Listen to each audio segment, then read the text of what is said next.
And a very good late afternoon to you. Welcome to Ballers Baseball on 860 AM at The Answer. I'm Tyler Peterson. Nevada Cullen still on assignment. We welcome you to game 71 of the season. The Ballers getting announced out to their positions as Mark Kahn, our PA announcer. You might be able to hear him in the background. We are just about ready to go, and we will pause momentarily as a gentleman whose name is David is bringing out the American flag, the colors, presented along the performance of the national anthem. It is Berkeley Rep Night here at the ballpark, and we have Emily Betts from Berkeley Rep who will perform the national anthem. Manny Vasquez. Manny Vasquez is the name of the veteran who is presenting the colors. And now, Emily Betts.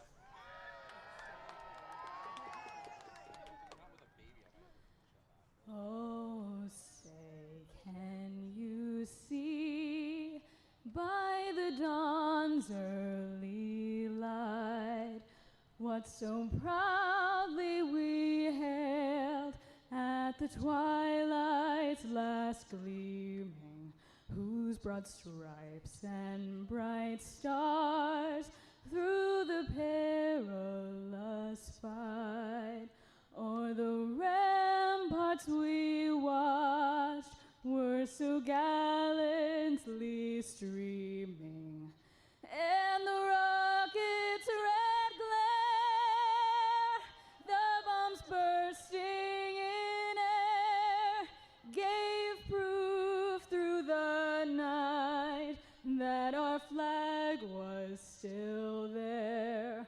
Oh, say does that star-spangled banner yet wave o'er the land of the free and the home of the brave.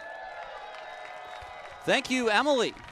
A performer through and through, and I guess if you run a theater, you got to have it in you as well to go out there. Maybe not necessarily, but we do appreciate that. And maybe more drama on Berkeley Rep Nights. We'll see. 9 in a row for Oakland so far against these Yuba Sutter High Wheelers. And is it a 10th in a row?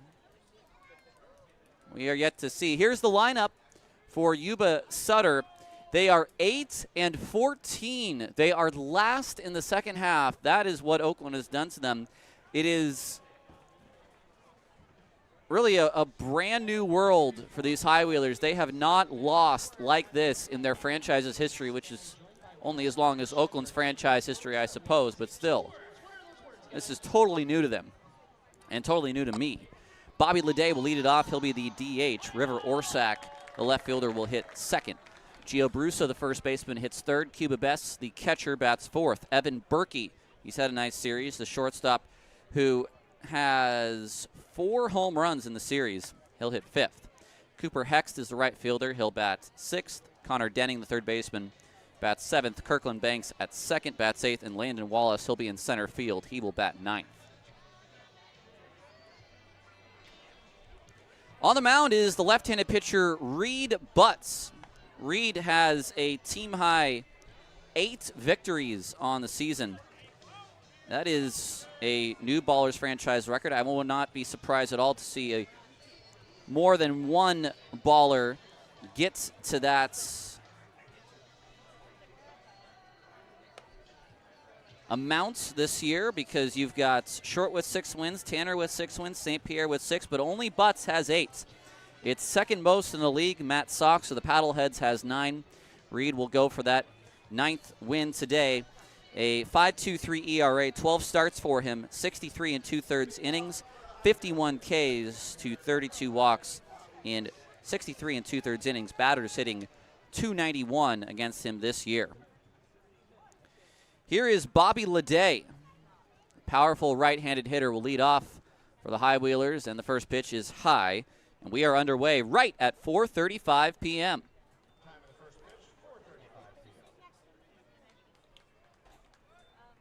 Reed from the windup. The next one is a called strike on the outside. Changeup from Reed. It is 1-1. The defense for Oakland, Druick in left, Bugs in center, Santos in right. So the next one is fouled back by Leday. It's 1-2. At third is Allgaier. Leahy at short. Day off for Tremaine Cobb. Harris at second, Almanza at first, and Tatum behind the plate. The 1-2 pitch from Reed is swung on and missed. Changeup in the dirt. Bobby Leday walks back to the dugout. A strikeout to begin the ball game. And Butts has his 52nd K of the year. That'll bring up the left fielder, River Orsak. He and Connor Denning in the home run derby at 3:30 beat the combination of Tyler Best and Lou Helmick. Orsak had 13 home runs, and that included a golden ball home run, which is worth 2. Now a ball bounced up the middle. It's a base hit on the first pitch Orsak sees.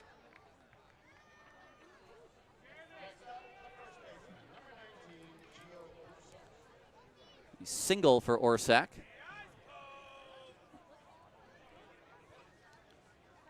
He's got speed, 15 stolen bases in 18 attempts. That'll bring up the switch hitter, Gio Brusa. Not a huge series for Brusa by any means so far. 327, 21 home runs, 71 RBI. First pitch is swung on, popped up over the first base side, and out of play. The Ballers were, I want to say surprised by, but got a visit from J.T. Snow earlier today. He came by and worked with some of the first basemen. Don Wakamatsu is in town. He worked with the catchers before today's game. The 0-1, Brusa swings and fouls it out of play. A quick 0-2 to the High Wheeler first baseman. Oakland at 54-16. And 17-5 in the second half. The 0-2 pitch, Brusa, ground ball toward Harris. Gets a nice big hop, flips to Leahy for one. His return throw is in time. That's 2, a double play, and the inning is over. 4-6-3, and 3 up, 3 down with a single in between. We go to the bottom of the first. No score on 860 AM, The Answer.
It's the bottom of the first. No score.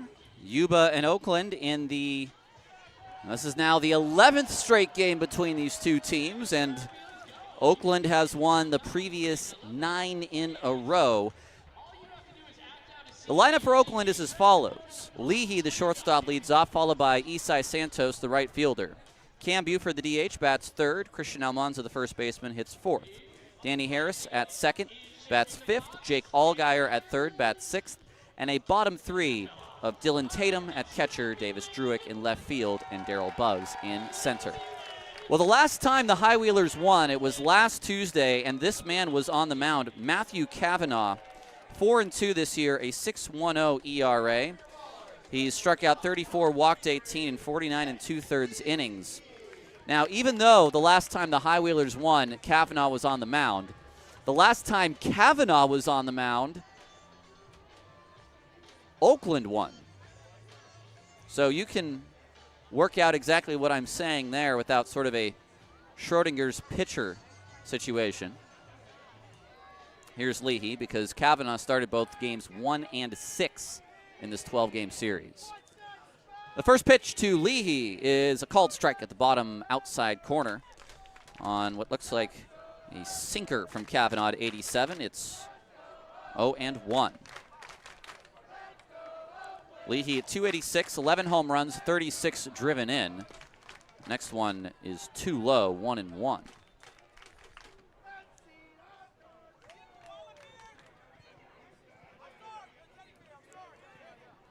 One and one the count. Pitch on its way. Leahy takes in the dirt. Breaking ball that time from Kavanaugh. Ballers in their home creams, and Yuba has chosen to go back to the road grades. 2-1. Kavanaugh kicks and fires. That's down and in. Oh, and it hits Leahy in the foot. It bounced into his foot, and it's a hit by pitch. The leadoff man is on. I don't know, a Clayton Kershaw-esque raise of the hands with the leg. That's what I think when I see the hands get raised with the knee in tandem. Something along those lines. Here's Isai Santos, who's having a big week. Santos is now hitting .273, 9 home runs, and 34 driven in. Kavanaugh set at the chest, and his first pitch to Santos is a called strike on the outside corner. The defense for Yuba, it's Orsak in left, Wallace in center, Hext in right, Denning at third, Berkey at short, Banks at second, Barusa at first, and Bess behind the plate. A lot of B's in there. The 0-1 is hit down the line, deep, and it is gone! Isai Santos, another home run in the series. 344 feet the other way down the line, and it's 2-0 Oakland. 2 batters in. Boy, he is just eating up Yuba pitching in this 12-gamer.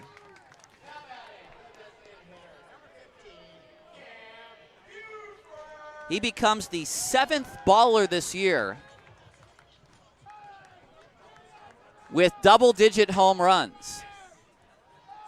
The first pitch breaking ball is a called strike 1 to Cam Buford.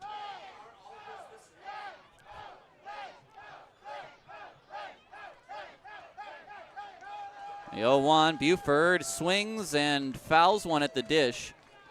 He sort of swung tomorrow, but still got a piece of that one. It was a big breaking ball at 78. 0-2.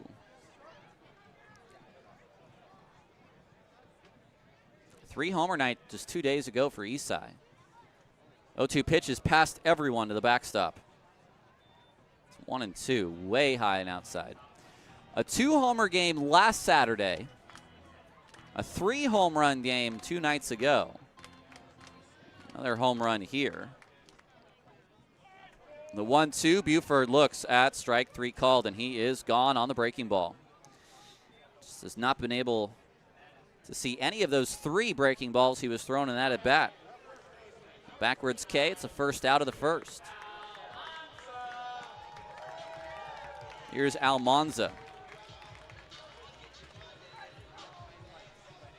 Almanza, a team leading 23 home runs, a team leading 76 RBI. The big first baseman is batting .314. And the first pitch is off the plate. Well, right now, lefty or righty, you're not taking Isai Santos or Christian Almanza out of the lineup. The lefty on the mound today, and they are the 2 lefties in the lineup. 1-0 is high and in. It's 2-0. And that was the case a few nights ago as well. In fact, yesterday even, it was Nate Madej, the lefty. Isai got on base 3 times, scored 3 runs, and drove in 3. The 2-0 bounces up to the plate. I mean, that was almost a Jeremy Affeldt scud there, 3-0. Almanza yesterday against lefty Madej, also on base 3 times, also scored 3 runs and hit a home run.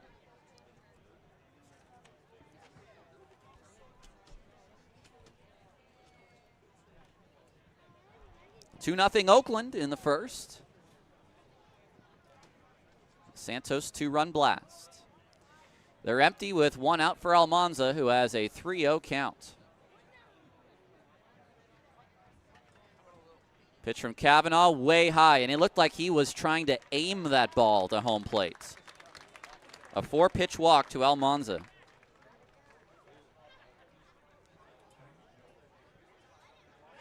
That'll bring up Danny Harris. There was something in that pullback of that last pitch that looked a little bit too mechanical.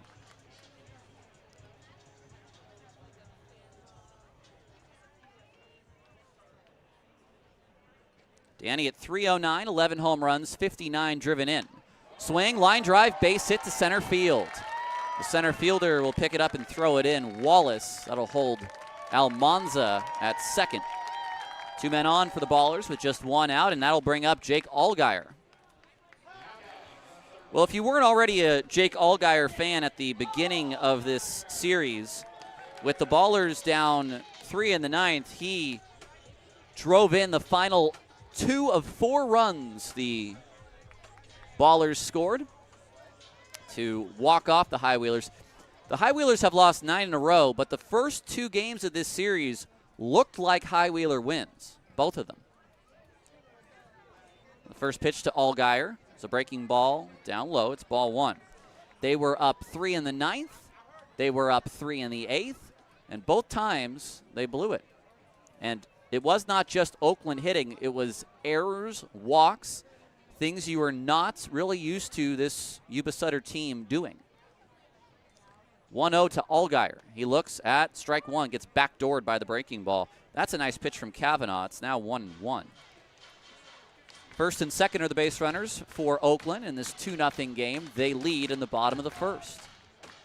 Cavanaugh comes sec, stares at Almanza at second, now turns and fires, and Allgaier hits a ground ball through the left side. It's a base hit. They're going to hold Almanza at third as very quickly Orsak got to that ball and threw it into the cutoff man.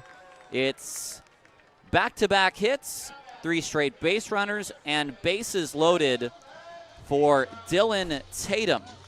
It's happened rather quickly as well.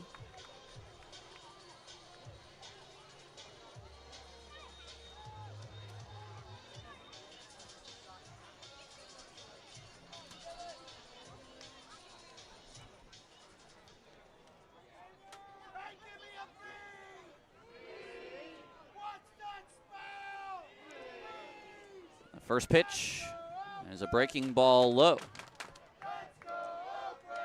Tatum leads the team in hitting with a batting average of .348. 16 home runs, second most behind Almanza, 58 RBI, third most behind Almanza and Harris.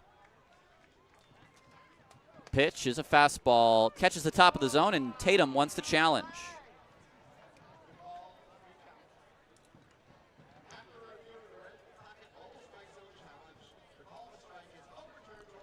It's overturned to a ball. It's 2-0.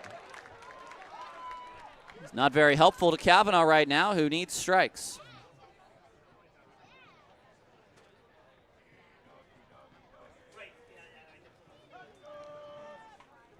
Nowhere to put Dylan Tatum. Cavanaugh from the stretch. The 2-0 is swung on, hit into the air to center field. It's high. It's deep. At the track, Wallace looks up. It's gone. It's Dylan Tatum's second grand slam of the year.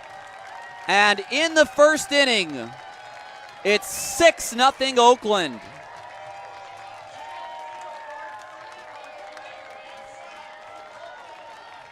He went down and got a breaking ball in at 77. Out at 103, 382, and 6 runs for Oakland on 2 big flies.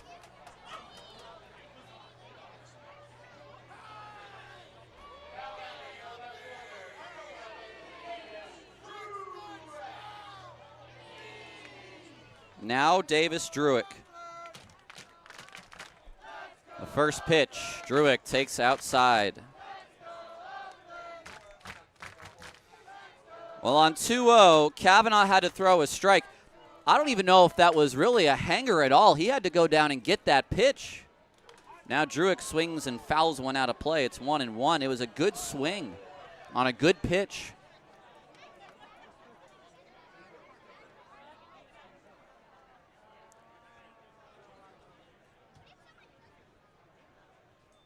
One to Druick. He swings and misses over the big breaking ball. It's 1-2. It's the kind of thing that it just makes you scratch your head if you're Billy Horton.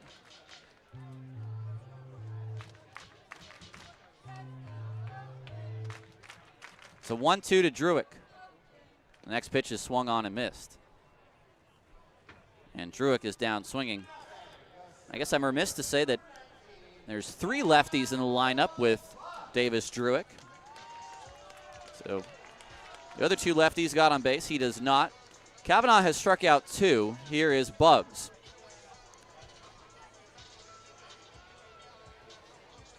Two nights ago, 9 batters batted in the first. Yesterday, 8. Today, it'll be 9 again.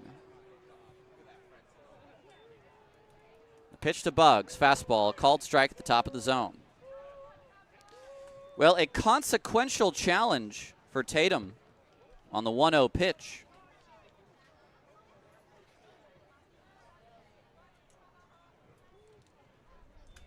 The 0-1, Bugs looks at a breaking ball, too low.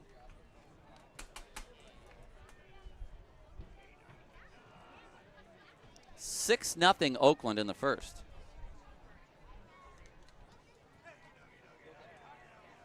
One pitch, Bugs chases after it.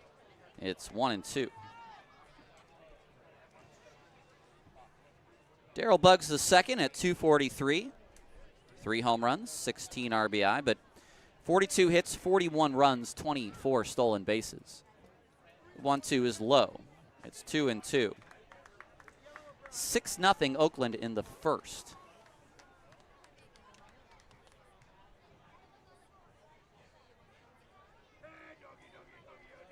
Two breaking ball, too high. It's 3-2.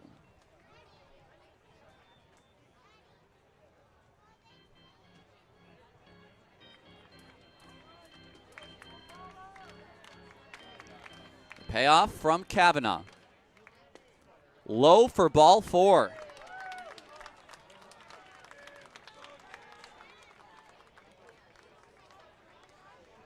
Nick Leahy will bat again. Crazy. It's crazy. Bess will come out and have a chat with Kavanaugh. You watch this team day in, day out, and you know they're a good team, the Oakland Ballers, but you just think to yourself,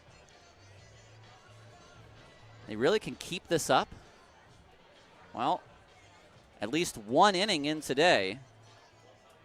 The answer is yes. Kavanaugh at 33 pitches. There goes Bugs. He's going to steal that bag. It's a strike.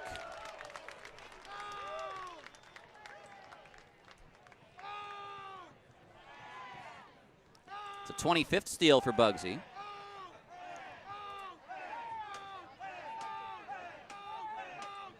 The pitch to Leahy is low. It's 1-1. 6-0 Oakland, a 2-run home run for Isai Santos, a grand slam by Dylan Tatum.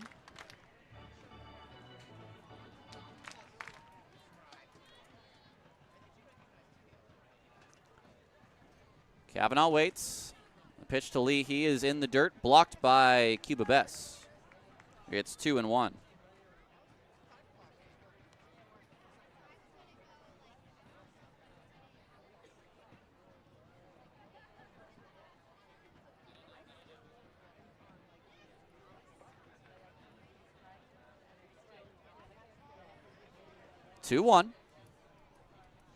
A double look to second. Now Kavanaugh throws home, and Leahy hits a ground ball, a high chopper. Berkey is going to have it on the outfield grass. His throw to first is in time, and that's a really nice play by Evan Berkey to end the inning. 6-0 Oakland. A 2-run home run by Esai Santos, the grand slam by Dylan Tatum. We move to the second. 6-0 Oakland on 860 AM, The Answer.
Welcome back to Ballers Baseball here on 860 AM, The Answer. It is the Bart race in the top of the second. I've got Bart trains to throw out, and if you are here and you want one, let me know, and I will get you one. And that's it. But if you're listening on the radio, I will get you one. So if you are listening, let me know. I've just thrown 4 out of my booth. I've got a couple more up here. You can win yourself a Bart car if you listen on the radio. I have just been given a rally towel from Dan Silver at Homes. That's a nice little gift that was given to me by Dan, who was on our air yesterday. So I do appreciate that. I'll be able to wipe some of this sweat off my brow, as it is a little bit hot today. Top of the second, Reed to face Cuba Bess. And the first pitch is a fastball up and in for ball 1. The joy of people's faces as I'm throwing those Bart cars out. I could be throwing literally anything. They don't know what it is, but they just want it so badly. So the pitch is called on the outside. And then once I only throw out 4 and then I throw my hands up, the scowls I get. It's pretty amazing. The 1-1 is swung on and missed. It's the kind of look that whenever I walk in this press box, Mark Kahn gives me just by seeing my face. The next pitch is high. It's 2-2.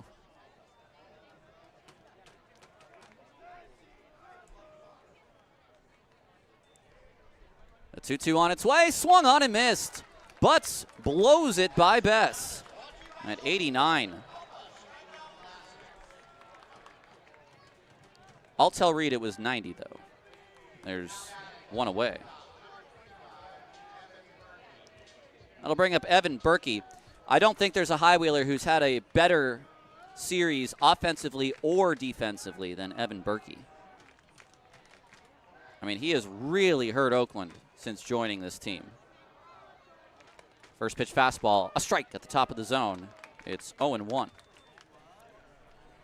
Berkey with the bat. 4 hits and 16 at bats. All 4 hits were 4 home runs. There's a challenge on that pitch.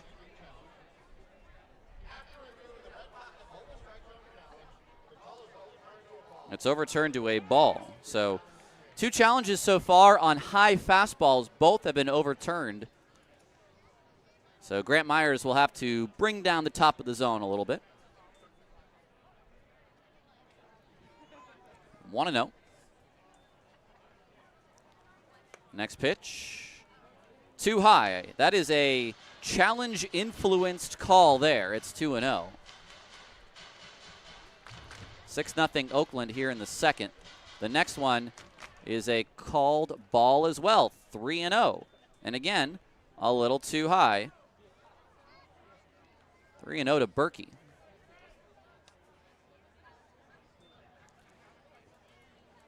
The next pitch, low. Ball 4. not a great frame by Tatum by any means, but it was a pretty good pitch. So the first walk allowed by Butts today, it'll be Berkey. And that'll bring up the lefty Cooper Hext.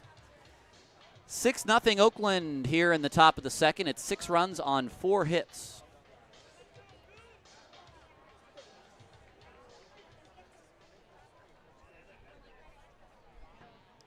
Hext, 319 this season, 14 doubles, 13 bombs, and 64 driven in. The first pitch is a fastball fouled away. It's 0-1. Special hello to all of our friends in the YouTube chat today. I'm sure the Butts family is in attendance for this start by Reed. Next pitch hit down the left field line. This will one-hop the wall. It's picked up by Druick. He's going to drop it, and now, well, no one's going to advance. It's still just going to be a double. But not actually, to be quite honest, I don't even think he would have had a play anyway if he cleanly picked that up. I think Hext was always getting to second. So it is second and third with 1 out here in the second.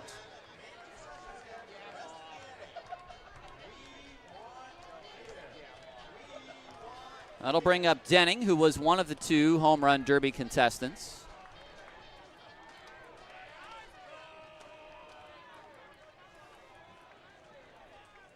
The first pitch is fouled back.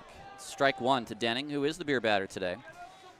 Now, Dan, I see you've chimed in on our chat. Yes, you did say yesterday that maybe Esai's up for PBL Player of the Week. Well, his 2 home runs from last week don't count, but with what he's done now today as well, another home run for him. The next pitch is swung on and missed. Changeup, and it's 0-2.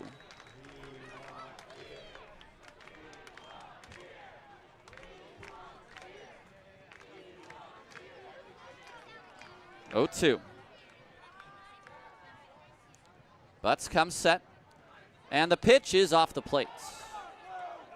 Tried to get him to chase. It's beautiful. Do we call it evening now that it's past 5? Sun's out, 70-degree first pitch. The 1-2 is high, it's 2-2. At third is Berkey. At second is Hext. It's a 6-0 game that Oakland leads in the second. And there's 1 away. The defense is back. They will trade the out for the run. Reed wants a strikeout, though. 2-2 pitch. It's a chopper toward Leahy. He will try to apply the tag. He does not. The throw to first is in time. So evading the tag was Hext, who did stay within his runner's lane. And it's going to be a 5-3 ground out with an RBI on the play. So it's 6-1. Nice attempt by Leahy there, but he wanted to make sure he got at least 1 out, and he did. And now Kirkland Banks. Banks at 282, 3 home runs, 31 driven in. Butts to the plate. The first pitch is fouled back.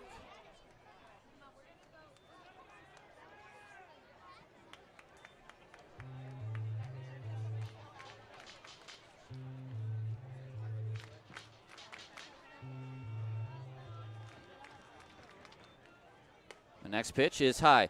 I have a message from Ben Foley. I'm at the game and would like a BART car. Well, if you're at the game and you'd like a BART car, approach the press box in Section A. Don't come up the big steps, but come into the concourse and come on up and let me know who you are. Now Banks sends one to right center. Darryl Buggs makes a running catch for the final out. Ben, if you want a BART car, again, come on up, approach the press box, and we'll get you a BART car.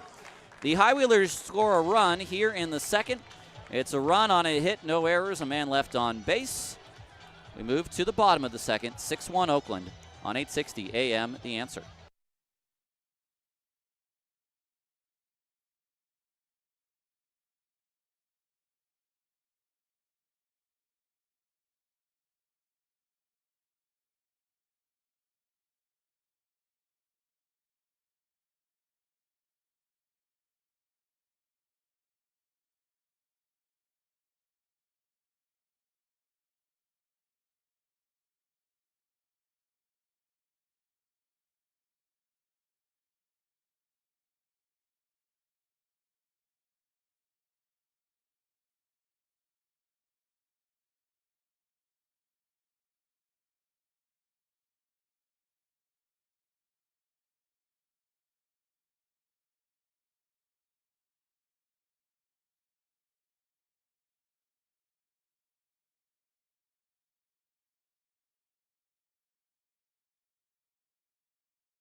Welcome back to Ballers Baseball on the radio. It's so nice to be with you, whether you're listening to us terrestrially, digitally, on our stream, on YouTube.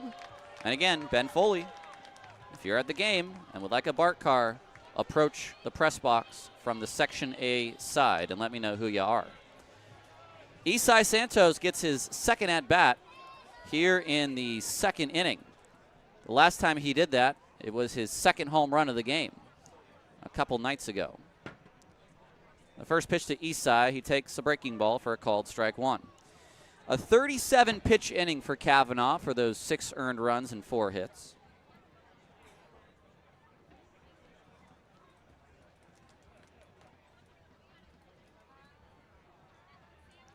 The 0-1, ground ball, foul, and it's a quick 0-2. 7 ballers this year with double-digit home runs. I'd have to think about how many ballers reached that mark last year because neither Brett Barrera nor Brett Carson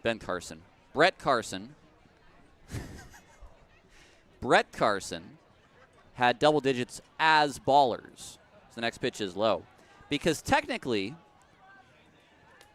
Brett Barrera would have led the team in home runs with his overall statistics, but only a number of those home runs came as a member of Oakland rather than Idaho Falls. The 1-2 is down. Is that Ben? Are you Ben? All right. Make this catch. Well, I hit someone in the head. Apologies. Thank you for listening. It's a 2-2 to Santos. He takes high. It's 3-2. See, these are the perks of listening to Ballers Baseball on 860 AM The Answer. You can go home with a rather very long stress ball. The 3-2 to Santos. He hits the ball to center field. This will not get out. Wallace to his right. He's underneath it. He makes the catch.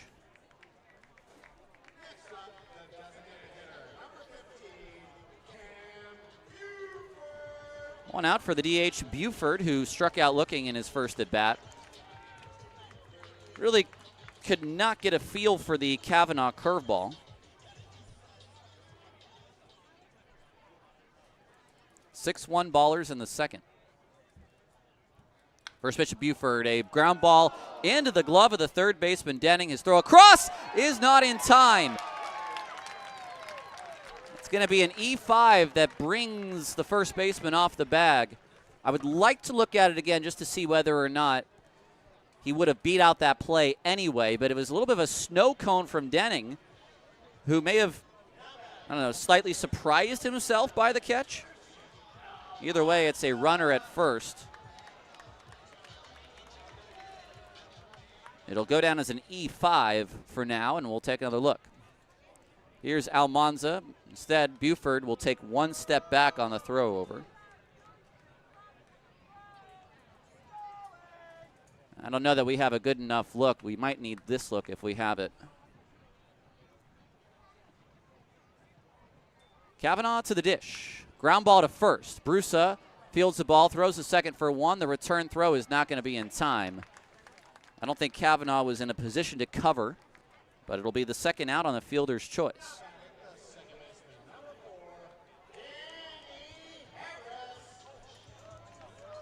The out at second goes 3-6. And that'll bring up Harris.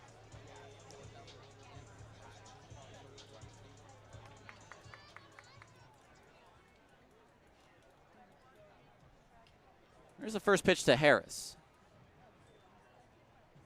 Breaking ball hit down the line. A backhand by Denning. He'll go the short way, and Banks covers. Fielder's choice out at second goes 5-4. It's no runs, no hits, an error, a man left on base. 6-1 as we head to the third on 860 AM The Answer.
Welcome back to Ballers Baseball here on 860 AM. The Answer, it's 6-1 Oakland here in the top of the third. Landon Wallace, Bobby Leday, and River Orsak, the three batters to face off against Reed Butts.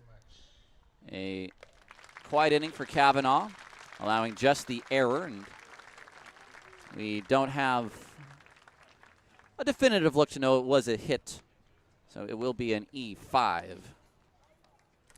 And to be sure, Denning almost didn't make the play to begin with. Well, he didn't make the play, but he almost didn't make the play the first time round.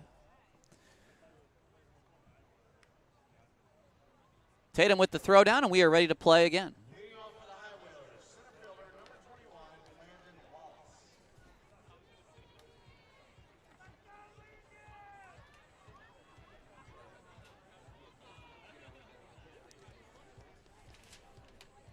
Wallace is hitting .288 with 9 home runs and 33 RBI. The first pitch to Wallace is a ball high.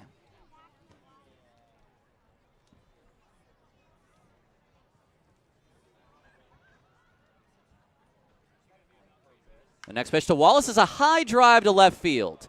I think that's out of the park. It is a solo home run for Landon Wallace. That'll be his 10th home run of the year, and it's 6-2.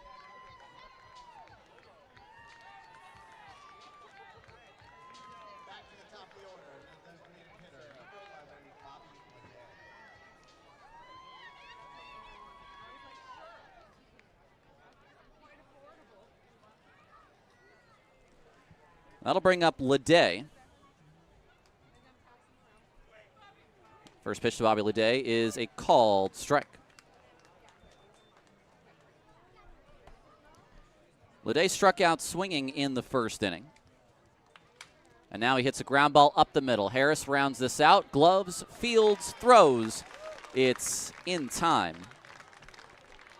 And there's one away here in the third.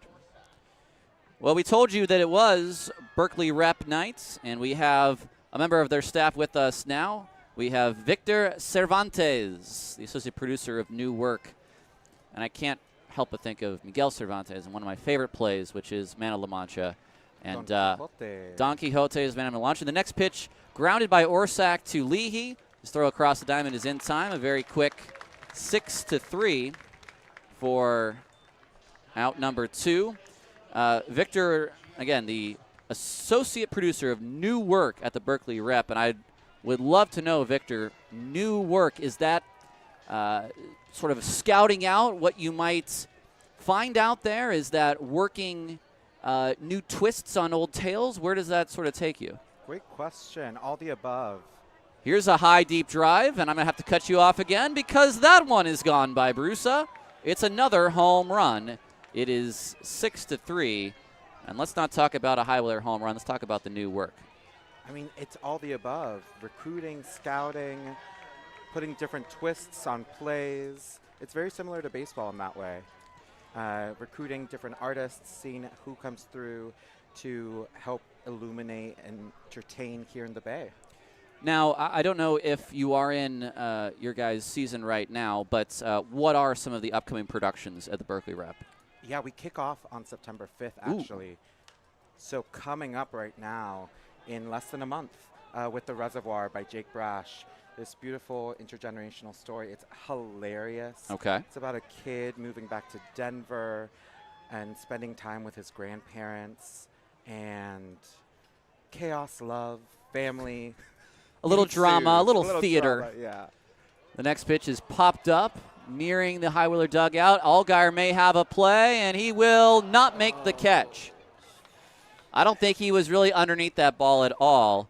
It's a foul ball off the bat of Bess. It's 0-2. Yeah. I do see you have your Bees shirt, your Bees hat. I do. What is your relationship with baseball been? So I grew up watching baseball as a little kid with my parents. I grew up in Phoenix, Arizona. Okay. And I live here in Oakland. Go Ballers. I was here opening day, so I'm excited to be able to be here with my theater family and for us as Berkeley Repertory Theater to celebrate. Well, hopefully another win like opening day. I've got to ask then, because I was a downtown Phoenix student at Arizona State. Did you have some interaction with the Phoenix Children's Theater downtown? I did. I performed down there. I've directed down there. I believe, correct me if I'm wrong, Jordan Sparks and Emma Yes. Stone both came Value through. Theater. Value Theater. Thank you. Yes. Thank you. Thank A you. bunch of us came from there. So yeah, I was in shows with Jordan, with Kamiko Glenn, with Max Crum. 1-2 the counts to Cuba Bess here in the third. We're speaking with Victor Cervantes, the associate producer of new work at the Berkeley Repertory Theater. And the next pitch is grounded up the middle. That's a base hit. It's a 2-homer inning and now a third hit for the High Wheelers. It's a 6-3 game here in the third. That Value Theater was literally next door to my dormitories at ASU, which I think was Taylor and First when I was down at the J School there. So I just knew at the time Emma Stone was very big. Yes. And Phoenix very much hyped her up when she was in a lot of movies. I think, when was it, 2013 was that when it was Crazy Stupid Love and some of those? Okay. You know, what's there to do in the desert but play baseball and do theater, right? Yes, listen. and study journalism. There you go. You may have grown up in a pretty good time Yeah. as an Arizona Diamondbacks fan, I might imagine. Yeah.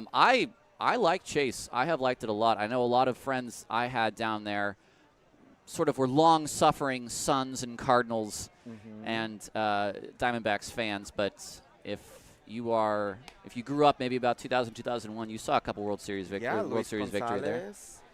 I remember that Yankees Diamondbacks World Series. Indeed. The house was definitely hyped up for that. 3-0 to Berkey, who walked in the second on 4 pitches. That's at the top of the zone for strike one, and Berkey is going to turn around and immediately challenge. So that is going to be ball 4 and another walk. How long have you been in the Bay? From Phoenix. How long have you been in the Bay? I just moved here in September. Oh, my Lord. Yeah, I just moved here in September, and it's been the home that I never thought I would have. Honestly, like, not hyping up, it's been, I mean, just looking at the crowd right now and wandering the streets, it's so nice to be here. Well, it is certainly a melting pot here in the Bay Area. I myself live in Berkeley, not too far from the Berkeley Rep, and Berkeley certainly has its own style. It is an arts and culture scene. What are some of the things that you've really found that you've loved as a new Bay Area-ite? I mean, I love that I'm actually able to walk outside, unlike Phoenix, Arizona. I love that there's darting between AC-cooled buildings.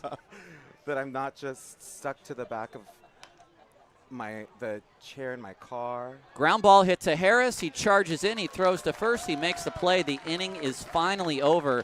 It's 2 runs on 3 hits, no errors, and 2 men left on base. We have a ball game, folks. It's 6-3. Victor, can you stay with us through the break? Of course. All right, we'll take a break. We'll come back for the continuation of the celebrity third inning and the bottom of the third. Ballers now only up 3 on 860 AM. The Answer.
Welcome back to Ballers Baseball here on 860 AM. The Answer. It's Oakland 6 and Yuba Sutter 3. We continue our celebrity third inning with Victor Cervantes, the associate producer of new work at the Berkeley Repertory Theater. Their season beginning in September. And of the new work that you have brought in, I'm sure you love all your children equally, but is there one particular one that you're excited for? Sorry, I have not unmuted your mic. Now you're good. I will say there is an exciting two. I'm going to say two. There's two favorite children this season. One is Mother of Exiles by Jessica Wong that kicks off this October into November.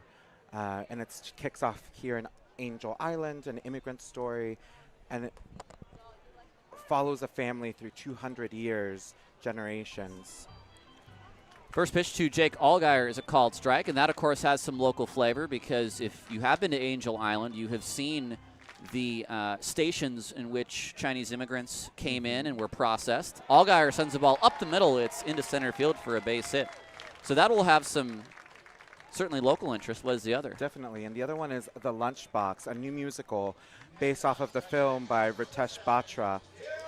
And it's a musical by this brother-composer duo, the Lazurs, Daniel and Patrick Lazur, and Ritesh Batra is writing the book, and it's a love story, essentially, and how do we find connection through millions of people with food and through food.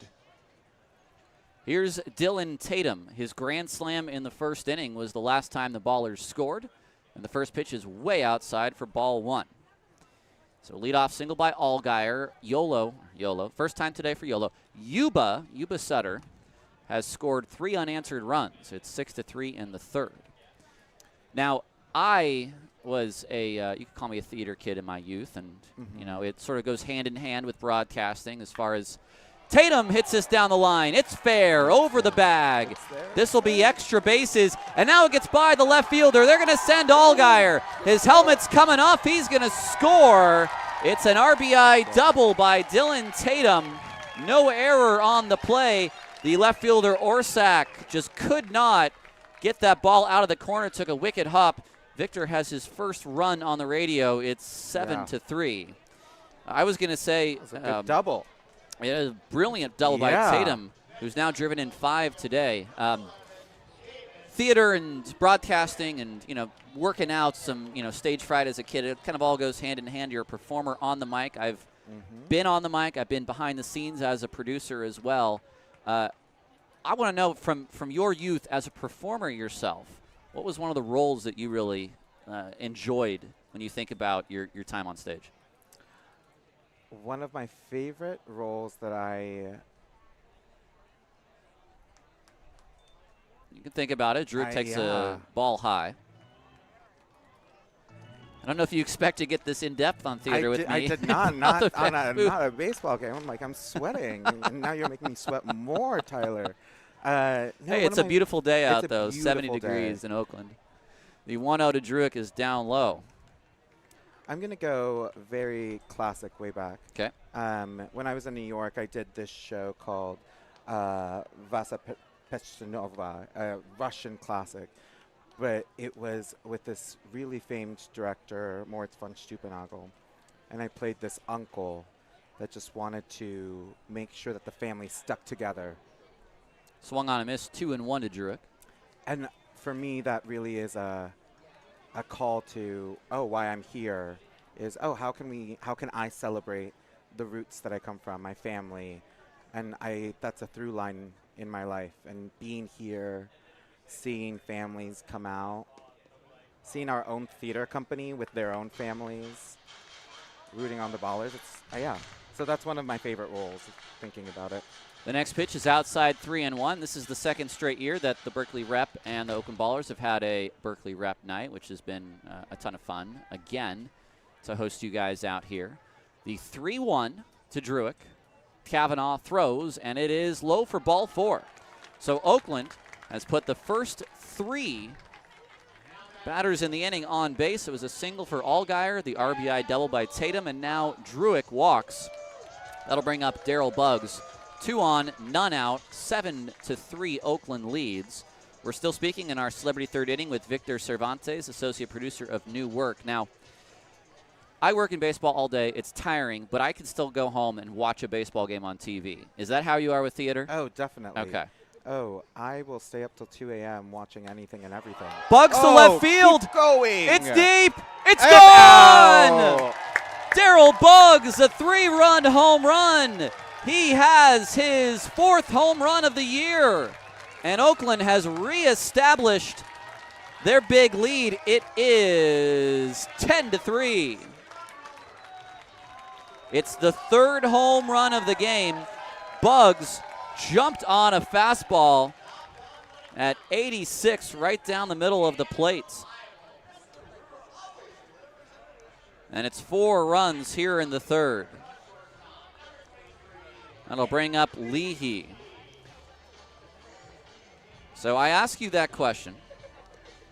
And as a purveyor of New Work, not from the producer role, but sort of as the fan of theater role, let's take the last 10 years. Is there a particular work, a come from away? There's something that really you have liked that has come from the theater, a particular musical or play? So much. I mean, I will say, not to... Leahy to right field. Right fielder's over, into a slide, grabs it for out number 1. Not to hype up our own theater, but Yes. there's a play that Please do. About to produce in the spring, The Monsters by Ngozi Anyanwu. It's a brother-sister MMA story where the brother is teaching his younger sister how to become a prized fighter in an MMA ring. And it traverses the complexities of how they were brought up. But through MMA, what is it to be in this ring together and have to burst out of it? First pitch to Santos is high for ball 1. Teaches me how to relate to my 2 younger brothers. It teaches me, this is how I want to take on the lessons that my parents and teach them to people that I'm with on a daily basis. Santos swings and misses. 1-1. 1 away here in the bottom of the 3rd. 4 runs are in for Oakland. It's 10-3. Bases are empty for Isai Santos, who's already homered in this game. He's 1 for 2. The 1-1 on its way. Santos swings and fouls it back. Let's go back to baseball now. Switch the knob back. A particular Diamondback from your youth that you were particularly fond of. There's been some crossover between the 2 teams in their careers. Dan Herron was an A and a Diamondback. Chris Young, Connor Jackson. Was there anyone that you really enjoyed watching? I mean, he wasn't on the... he wasn't... Fouled away by Santos. He wasn't on the Diamondbacks at the time, but Kurt Schilling and the Bloody Sock for the Boston Red Sox in the World Series. I mean, that is just an epic memory that will forever live in my mind. And I'm like, what is it to actually work through for something greater than oneself? But then thinking about Randy Johnson. Next pitch is fouled away, who also was a San Francisco Giant for a very short amount of time. For a short time, yeah. And then Luis Gonzalez, who I think was, You got a foul ball for a fan. Nice catch. Yes, it did. Okay. From the street to the stands. All right. Yeah. The 1-2 to Santos. Kavanaugh fires, and the breaking ball is high, 2-2. Yeah, and my little brother was actually was picked up by the Anaheim Angels when he was 14 years old and put through a camp, and then at age 19 tore a meniscus. Santos to center. That's down for a base hit. Isai has a second hit of this ball game. But baseball has always been a part of our lives, my family's life. Actually, one of my favorite memories is I was in a play called Take Me Out by Richard Greenberg about baseball that my family was able to see, and it's the first time that they were able to coalesce and bring together everyone's loves in one evening. Well, we're kind of doing the same here tonight at the Ballers game. Is this your first Ballers game? It is not. Oh. I've been to a few Ballers games this season since I've moved here. I was going to say, it does not appear that you bought that hat and shirt today. No, I did not buy this today. I've had these for a while now. 1-0 to Buford. He takes a strike on the outside, 1-1. 10-3, the Ballers lead. We're speaking with Victor Cervantes, who's the associate producer of new work at the Berkeley Rep on Berkeley Rep Night. Kavanaugh fires to the plate, and it's taken on the outside corner for a strike. Again, the breaking ball to Buford, and he'll take his timeout. Cam today has struck out and reached on an error. He's 0 for 2. Kavanaugh is set. And instead, he'll throw over. Back to the bag is Santos. Almanza waits on deck. It's another crooked number for Oakland here in inning 3. The next pitch for Kavanaugh will be his 69th of the game. Slide step, high and outside. 2-2 to Buford. What has been your favorite part of Ballers games so far? Honestly, the people. So the first game I came to was opening day. I came by myself. Grounded foul. Opening day 2025. 2025. Okay. Yes, the season. And I sat in the 4th row here in the reserve seating behind home plate. And it was the people. Like, it was really nice to make friends with people who...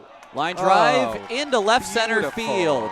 Santos was on the run, and they're going to send Santos round on this RBI double by Cam Buford. It's another run for Oakland, the 5th of the inning, and it's an 11th run, 5th of the inning, and Buford has an RBI hit. That's 5 runs now with Victor on the mic. So, by the way, the most for any guest this season is 7. So you're getting close. We're getting there. 5 was the previous high. You're tied for 2nd on the year. Okay. That'll bring up Christian Almanza. But no, it is certainly a community team. And whether it was your first time or, your 10th time, you're going to feel like part of this community coming out to West Oakland.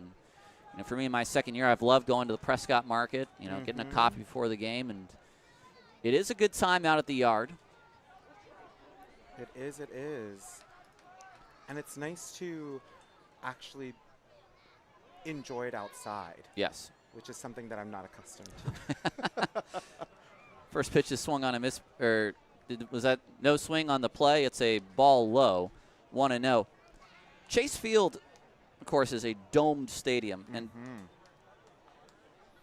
I had friends who were Diamondback fans who didn't like it. I, as someone who was not used to dome stadiums, sort of liked the feeling of it looked like we were in some sort of big spaceship almost. The next one is a wild pitch. The catcher has no idea where it is. Best still cannot find it. And to third and staying there is Cam Buford on the wild pitch. Well, I've not seen a catcher that confused in a while. I know Chase is maybe a little bit old, and it's been some time that the mayor of Phoenix or the politicians of Arizona have tried to work out a deal for a new stadium. But to me, it has some charm, and, they just hosted a World Series not too long ago between them and Texas. Next pitch is fouled back by Almanza. There's still just 1 out, by the way. Almanza is the 8th batter this inning, and the bullpen for the High Wheelers, there is someone on the mound. I don't know if they're warming up per se. The infield has come in. The 2-1, Almanza looks at a pitch down low, and that is ball 3, 3-1. Yeah, Chase Field is a great dome stadium, as you were saying, but there's something about being in the fresh air. Next pitch is a called strike.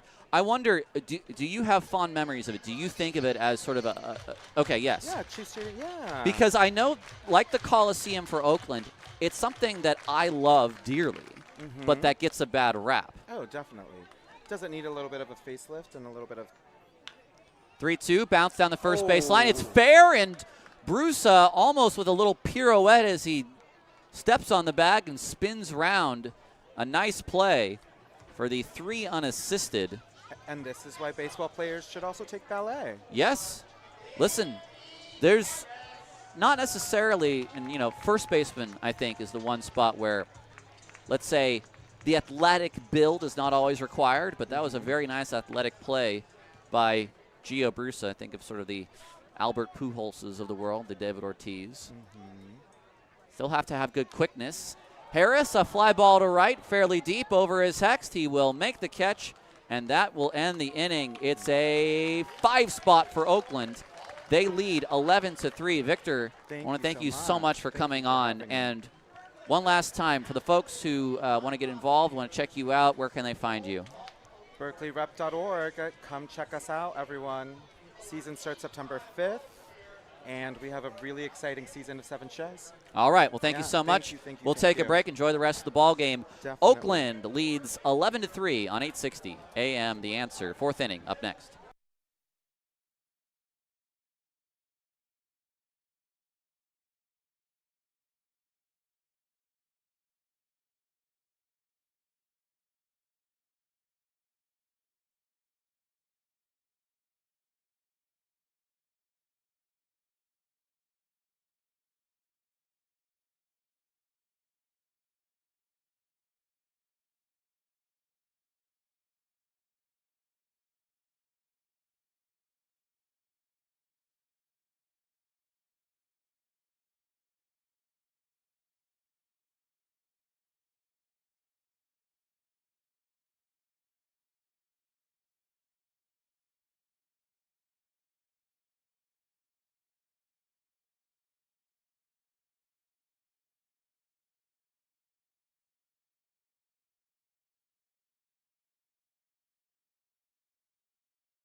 I am a bohemian, maybe you could say, when it comes to sort of my knowledge around the place. Ben, I'm looking for the right word. Mark, I can't quite think of knowledge about different topics. I don't know. A fairly deep pool on some of that knowledge, but we very much enjoyed talking a little bit of theater here on Berkeley Rep Night. 11-3. There's not a ton of muscle I can flex on certain topics. That actually happens to be one of them. If Ken Burns ever walked into this box, too, that would be a game-long discussion. Here's Connor Denning leading it off. First pitch is high to Denning. It's 1-0. Well, Reed gave up 3 unanswered runs, but the Ballers answered with 5, and now he fires in a strike on the outside corner to Denning, 1-1. 3 innings for Reed, allowing 3 runs on 5 hits. Next pitch, just inside. Butts wants to challenge. You never want a pitcher to challenge, but let's see. Reed got it correct. 1-2 to Denning, and the fans will enjoy that as Denning is the beer batter.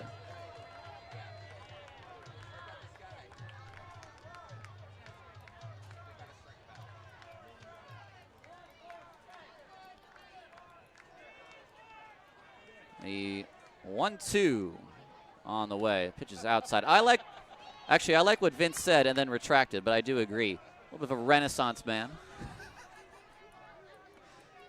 Maybe he spelled Renaissance wrong. Is that what happened there, Vince? The 2-2 is a high drive to left field. Moving back at the wall, and it is another home run. It's the 3rd home run allowed, the 3rd solo shot allowed by Reed Butts. It's 11-4.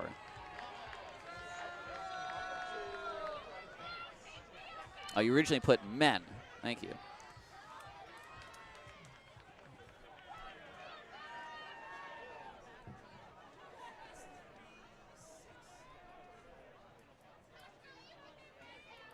That'll bring up Kirkland Banks. First pitch fastball is outside. 1-0 to Banks. Reed throws. The fastball is too low. It's 2-0.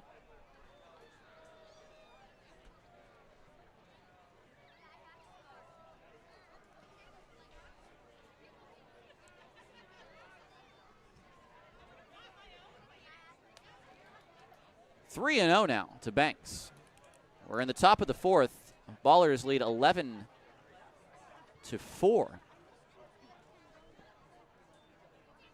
The 3-0 is 4-0, and you never like to see the 4-pitch walk after you give up a home run. But there it is, and with a runner who can run a little bit.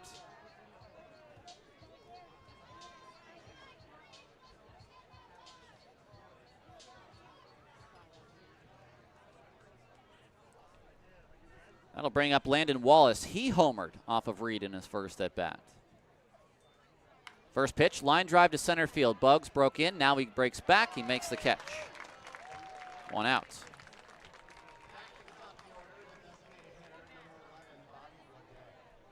That'll bring up the top of the order in Leday.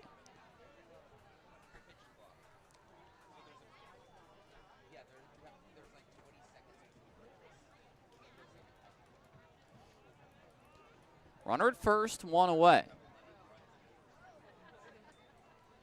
Next pitch is down low. 0 for 2 is Leday. Grounded out to Harris in the third. Butts would certainly take that here. It's a pop-up. Almanza charges in and makes the catch in foul territory. 2 outs. You can live with solo shots, and Reed's given up 3 of those. It's the multi-homers, multi-run homers you can't have, and that's what the Ballers have today. A 2-run shot, a 4-run shot, and a 3-run shot. Orsak is 1 for 2 with the single.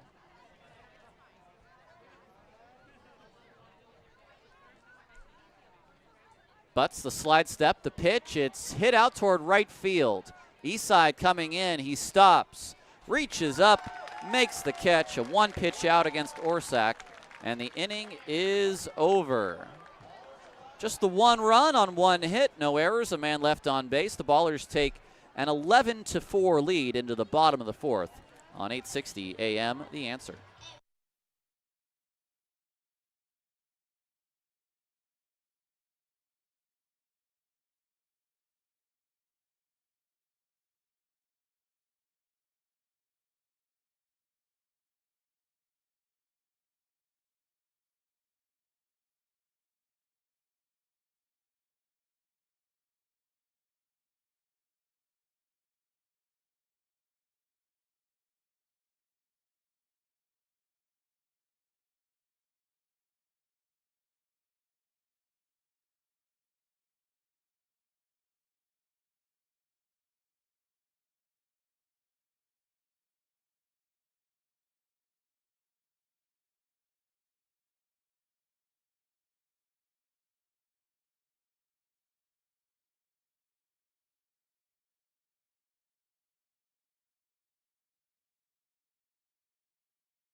Welcome back to Ballers Baseball here on 860 AM. The Answer. A new pitcher in for the YOLO High Wheelers. It is Aaron Schaefer. Schaefer is the 26th man of this team, just drafted a few weeks ago at the tryout camp on the 20th of July and added after Jaden Drake was traded to the Great Falls Voyagers, I do believe. Maybe it was the Billings Mustangs. I can't quite remember. I can give you the line for Kavanaugh, though. Matthew Kavanaugh, 3 innings, 9 hits, 11 runs, all earned, 3 walks and 2 strikeouts. Yuba had no choice but to just let Kavanaugh throw until it became a little bit too much on the pitch count. And so he departs with a pitch count of 78 through 3 innings. Schaefer just 1 appearance. He allowed 2 runs on 2 hits on 2 walks in this series. And he'll face Allgaier. 2 innings in which the Ballers have sent at least 9 men to the plate in this game. Here's the first pitch to Allgaier as a fastball high and away for ball 1.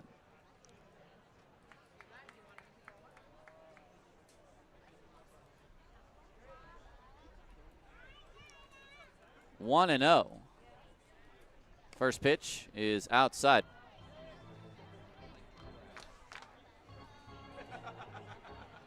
Allgaier, 2 hits in today's game. He's also scored twice.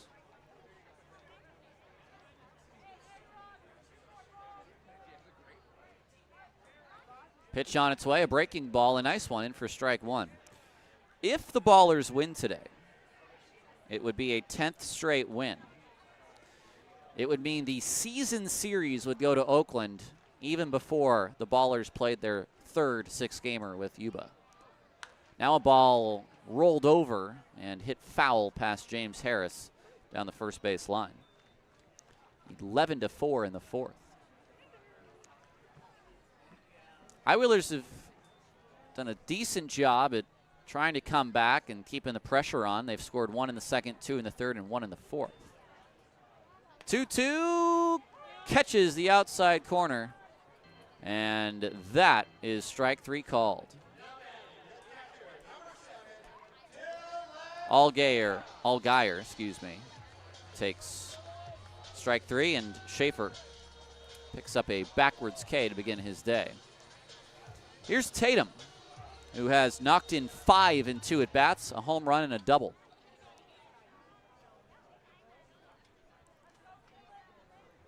The first pitch to Tatum, he takes a breaking ball low. It's been a minute since Tatum hit 1 out, so the 17th home run for Tatum, his 2nd grand slam of the year, is a welcome sight.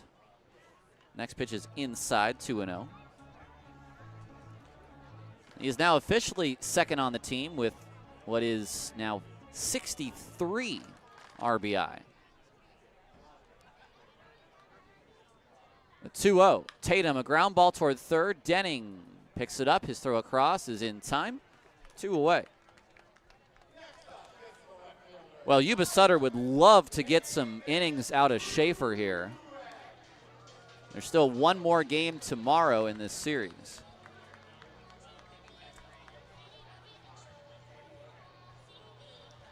That'll bring up Davis Druick, who has walked and struck out in 2 plate appearances.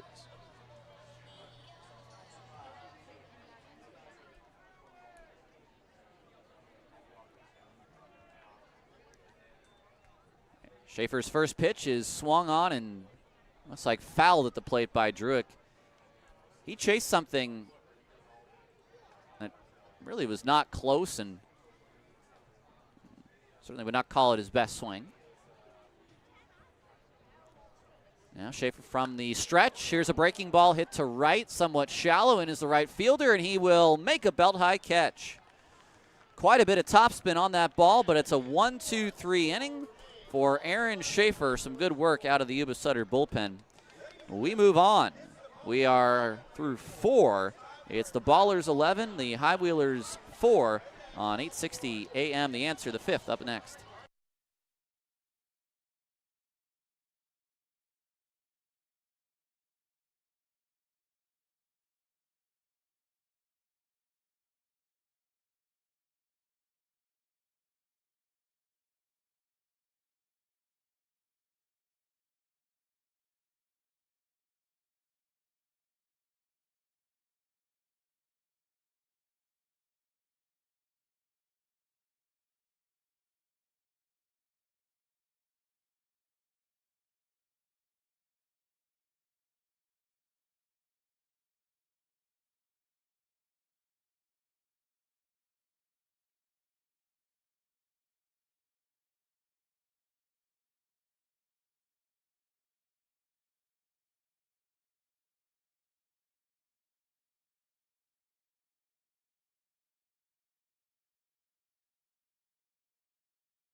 Top of inning 5. Welcome back to Ballers Baseball on 860 AM The Answer. I'm Tyler Peterson. And you know me. And you know what I like to do in the 5th inning. It's time for the question on The Answer. And it is Berkeley Rep Day. We've been talking plays and musicals and drama. What's your favorite play or musical? And I will accept answers even if they are movie adaptions. So, Music Man, that'll count. Something like that, for example. Phantom of the Opera. Here's the first pitch to Brusa. There's a called strike 1. Reed Butts only 55 pitches to get through the first 4 innings, which is not all that bad. Next pitch is outside, 1-1. Brusa had a solo shot against him in the 3rd.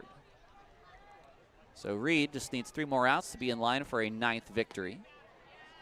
Now he fires in a fastball at the bottom of the zone for strike 2, and Brusa wants to challenge.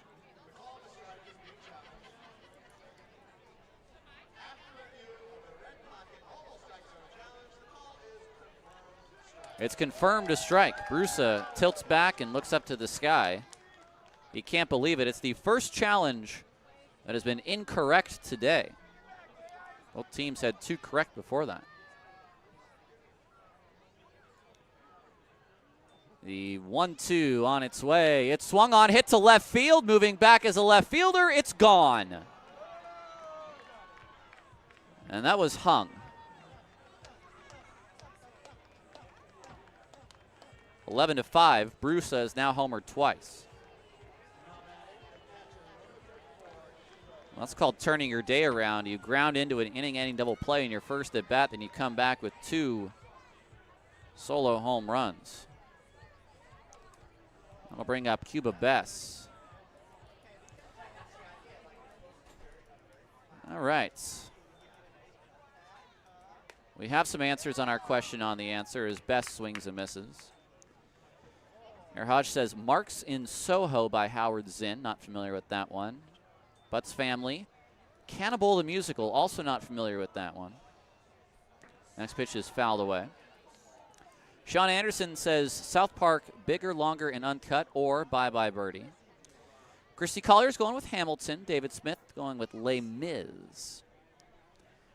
It'll be an 0-2 pitch. Butts from the windup, and the pitch is low. It's 1-2. Tiger Cat 510. It's a good name. 42nd Street. Fiddler on the Roof. Aaron Blaylock says Damn Yankees was a great one. He saw it the night before opening day. The 1-2 is popped up. Left field, charging in is Druick. He will make the catch. It's out number 1 here in the 5th. Ben says the producers. I will ask you, on the stage or on the screen? On Curb Your Enthusiasm. Okay. There might be a Mel Brooks related cue on the A for Jewish Heritage Night, just to prep you for tomorrow. The first pitch to Butts, or from Butts, is a ball. Now the next one is fouled away. I went to Japan this offseason, and as I was walking through downtown Tokyo, I saw a poster for The Producers at one of the Japanese theaters. I would have loved to see an all-Japanese production. Berkey, a pop-up, shallow left. Leahy is out. He's calling off Druick, and he will make the catch. I do want to inform you, if I misspoke or did not say earlier, it was determined that there was no error given on the play by Allgaier at third in foul territory when he didn't catch the ball. Ben Foley, Evil Dead the Musical. Vince at the base says Waiting for Godot. That just makes me think of Waiting for Guffman, which is the ground ball foul. What do I call it? The mockumentary. That was the word I was looking for. Ballers Love says Blues Brothers. Now, I'll tell you my favorite. I said it in our conversation with Victor Cervantes. It is the Man of La Mancha. I saw it in the West End of London with Kelsey Grammer as Don Quixote. Kelsey Grammer, who I love from Frasier. The next pitch is outside. It's 1-1. That was a wonderful production. And the musical version with, I can't think of his name now, the Irish actor that played him. Here's a ball hit to left field. Druitt going back. It's gone. Hext has hit the 5th solo shot off Reed Butts today. It's 11-6.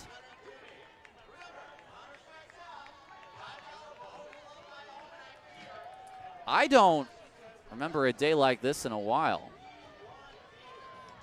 Butts has only allowed 7 home runs on the year.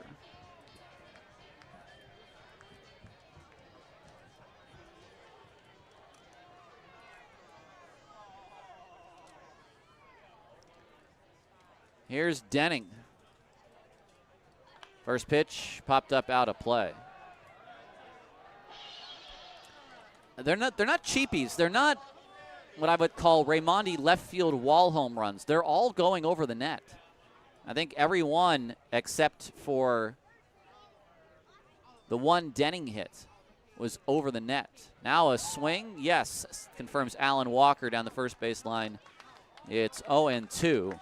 Butts will have his 70th pitch as it looks like Brody Aglite is up and throwing. He just needs one more strike.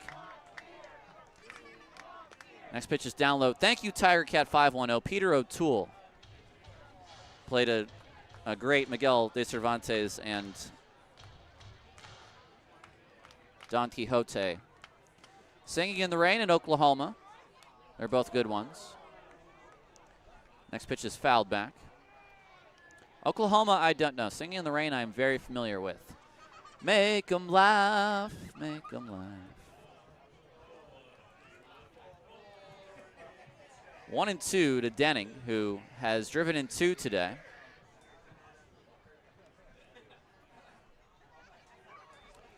Butts from the windup. The 1-2 is down low. I saw Phantom of the Opera on Broadway, and I did not enjoy it as much as the Gerard Butler rendition, which is tough to say, to be quite honest, because Gerard Butler is not really a singer. Booney's going with Lion King. All right. The 2-2 is high, 3-2. Jesus Christ Superstar, I've seen a couple movie adaptations of that. One with Ted Neely as the title character, and the second time was the one a couple years ago with John Legend. The next pitch is just low. It's ball 4, and Denning walks. Reed, after he threw ball 4, he just sort of pumped a palm over to his dugout, either to say, hey, that was ball 4, it was off the plate, or to say, don't come out, I've got this. And no, here comes Aaron Miles. Oh, my. Reed is not going to be given the opportunity to get through 5 to get a victory today. It just has not been super sharp, and he is going to walk off. He is not happy. We will take a break. We'll come back on 860 AM, The Answer.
Well, Reed Butts will be denied a 9th win of the season because he will not complete 5 innings. It's 4 2/3, 8 hits allowed, 6 runs, all earned. His final batter, he walked 4 walks and 2 strikeouts.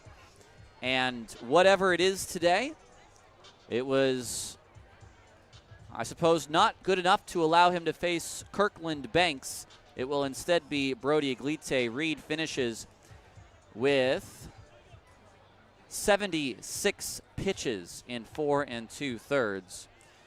2 home runs given up here in the 5th. Iglite on the year comes in 3-0. 9 appearances, 3 starts, a 4.33 ERA, 27 Ks in 27 innings. Only allowed 28 hits and 13 walks. And he has a chance to sort of vulture a victory today if he can be effective through the next couple of innings. It's something that, as a long reliever last year, he was very good at. I believe he was 5-0 last year and 3-0 this year. Maybe 5-1. Did he lose the fan-controlled game? Maybe he lost the fan-controlled game. The first pitch hits Banks. And not a great start. 2 men on for Wallace. The runner at first is the responsibility of Butts, so you cannot close the book on Reed yet.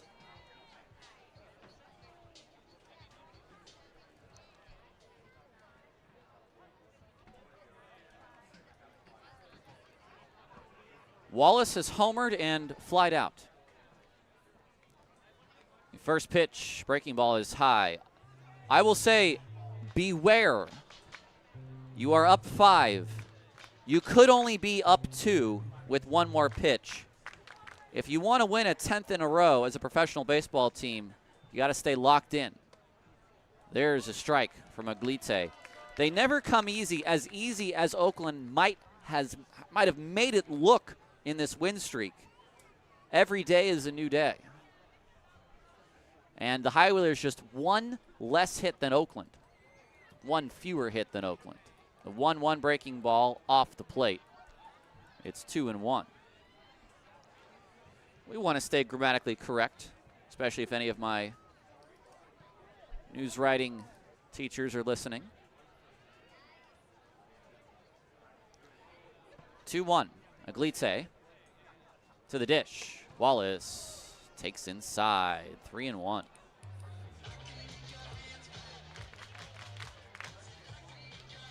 Joe Horton gives his Berkeley rep favorites: Office Hour, Cult of Love, Fairview, Tale of Despero, Macbeth, Hand to God.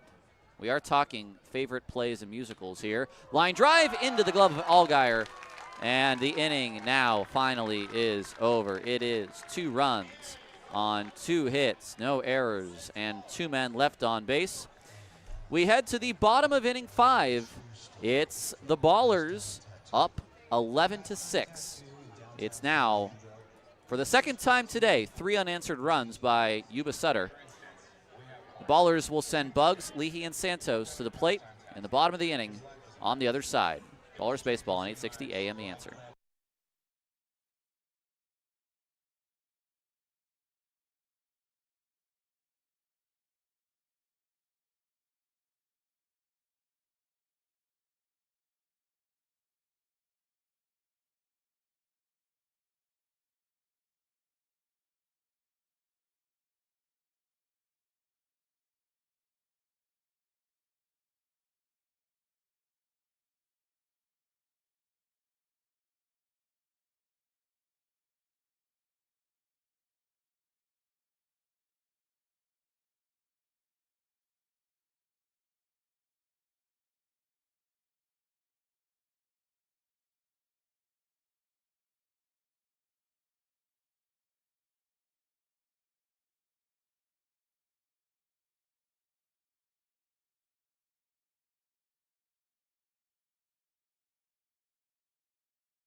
Bottom of the 5th inning, Ballers up by 5. It's 11-6. I'm Tyler Peterson It is our question on the answer inning.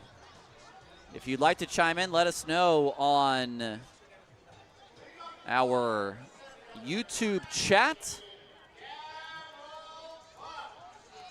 If you'd like to chime in with our question, which is, what is your favorite play or musical? We will take either the film adaptations or if you've seen them on the stage. Here's Bugsy. Bugsy had a 3-run home run in his last at bat. Here he looks at a breaking ball from Schaefer for strike 1. Now, Schaefer had a really quick fourth. 3 up and 3 down. The next pitch, loop to left. That'll get down for a base hit, and Bugs is on for the 3rd time today. Okay, the last time Schaefer pitched, he had a 1-2-3 third, and then sort of slightly imploded in the inning after that, when he allowed 2 hits and 2 runs and 2 walks. So he had a 1-2-3 fourth. Can he come out of the dugout now the way he came out of the bullpen? Here's Leahy. There's pitches outside. I saw Wicked in London as well, and wasn't my cup of tea. Man of La Mancha was amazing. Bugs back to the bag after Schaefer throws over. Kenneth Siller says Monty Python Spamalot. I know a good friend of mine who said that she really enjoyed Monty Python Spamalot when John O'Hurley was playing the Graham Chapman role.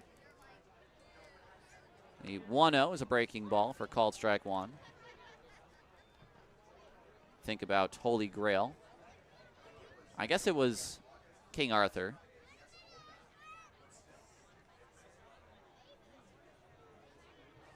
SpongeBob the Musical, is that a thing? Because that didn't sound like I want any part of that. Leahy fouls it back. Did that go off the mask of the catcher? Because that took a wild deflection into the screen if it did. It's 1-2. There's a righty, James Collier, in the Ballers bullpen. Bugs has a big lead. He's already stolen 1 base today. And throwing over again is Schaefer, and those 2 disengagements, which means Bugs can take an awfully big lead here. He has 25 steals. It's 4 off of tying the Ballers record for Austin Davis, who had 29. The 1-2. There he goes. The pitch is way high. It's off the glove of Bess. That's going to be a stolen base because he was off on the pitch. It's ball 3 to Leahy. Oh, it is ball 2, excuse me. Ball 2 to Leahy. David Smith says, Phantom of the Opera with Michael Crawford in London was amazing. My parents had a CD of the Michael Crawford performance of Phantom of the Opera that was played when I was a young child. Nighttime sharp. 2-2 on its way. Leahy fouls that away. That's all I'll give you of music of the night. Robert Sullivan's seen Mamma Mia on stage and enjoyed it way more than he'll admit. Well, that's all right. No one's listening.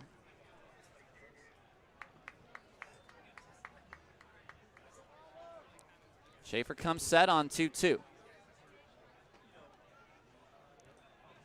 A high kick, and the pitch is up and in to Leahy under the arms. It's a full count.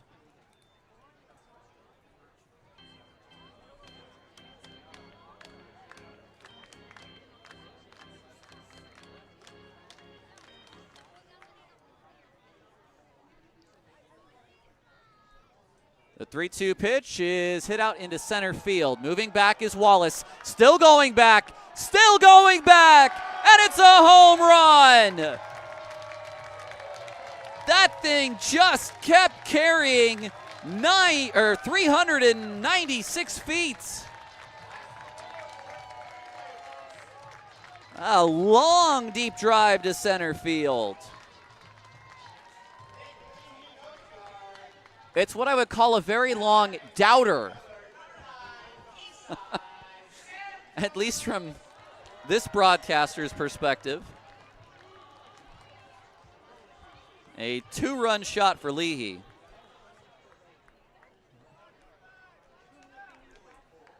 And here's Santos. First pitch is a called strike. Well, a very similar outing for Schaefer, who goes 1-2-3 in his first inning, just like his debut, and then allows 2 runs in the second inning. 1-0 to Santos. He gets into one to right center field. This is deep, and it will be not caught. The center fielder Wallace got over. He could not make the catch in the alley. Is it a double? It is a double for Santos. 374 feet.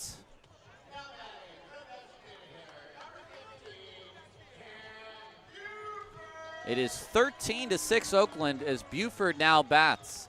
Here comes Billy Horton. It's going to be the same type of outing for Schaefer today as he had a couple nights ago. It's, again, 1+ innings. We'll come back. After a short break, Oakland has scored twice in the 5th, 13-6 Oakland on 860 AM, The Answer.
The hard-throwing Andrew Garcia comes out of the bullpen to face Cam Buford here in the 5th inning. 2 runs already in. The last time Schaefer pitched, it was Garcia who came in after him and threw 2 hitless innings and struck out 4. He's revved it up to 95 in his last outing. Garcia 0-4 this year, a 7.07 ERA with 3 saves. 43 Ks for Garcia in just 28 innings. So he has good strikeout stuff. The innings so far, 2 runs in. Bugs singled, stole a base. It didn't really matter because Leahy then homered him in. Santos doubled, and that is where things are left. Schaefer is responsible for the man at second, but it's 1+ innings, 3 hits allowed, 2 runs so far, no walks, and 1 strikeout. And then we may see James Collier the next inning, I'm not sure. Maybe things have changed now that it's a 7-run inning for Oakland again.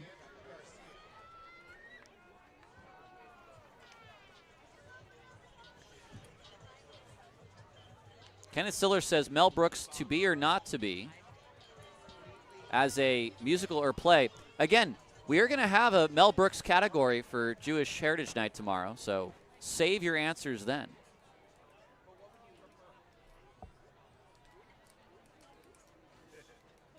The first pitch is a called strike to Buford on the slider.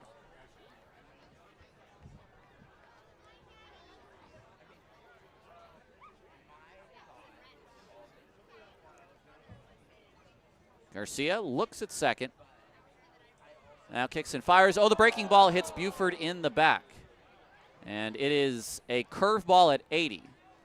So that was not a pitch that he tried to hit him with whatsoever.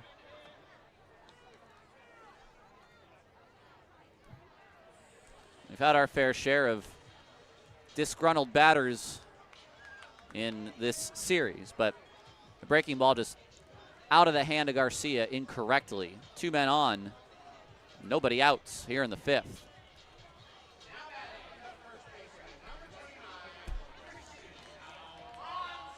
That'll bring up Almanza, and it looks like Collier, James Collier, back on the mound. First pitch to Almanza, 96, fouled away for strike 1. It's the kind of foul ball that may go through the net.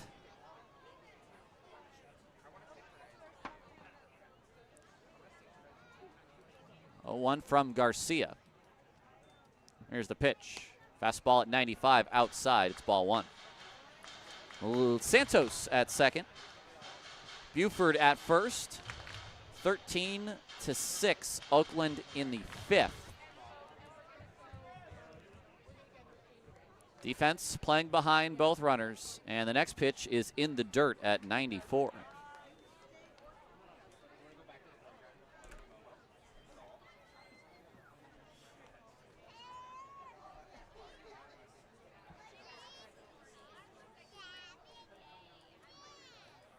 Two one.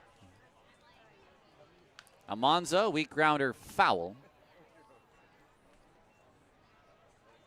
Looked like maybe a split-fingered pitch at 88. It's 2-2. I will say the plays and musicals that I was part of came in my youth. Almanza left field. Over is the left fielder. He will make the catch. Santos is going to tag from second to third. The throw is not in time. Nice base running from Santos. And the Ballers get something out of the F7. And I'll bring up Danny Harris. I played Scrooge in A Christmas Carol in 8th grade. I was in Alice in Wonderland my freshman year of high school. I played 2 minor roles, and then I had a singing role my sophomore year of high school in a Christmas Carol parody. Was I Bob Cratchit? Was I someone else? I can't quite remember at this point, actually.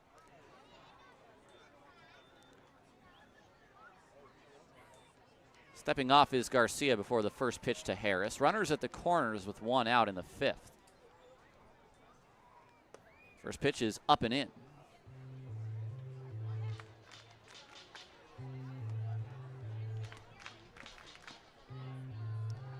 Harris is 1 for 3 with a single today.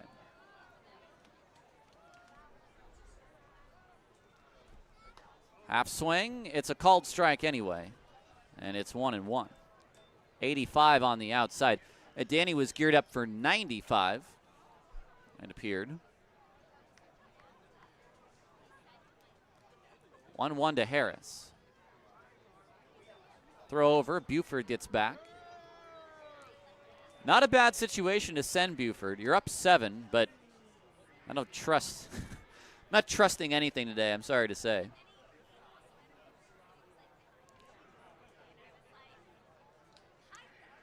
Garcia throws, and Harris takes up and in. It's 2-1.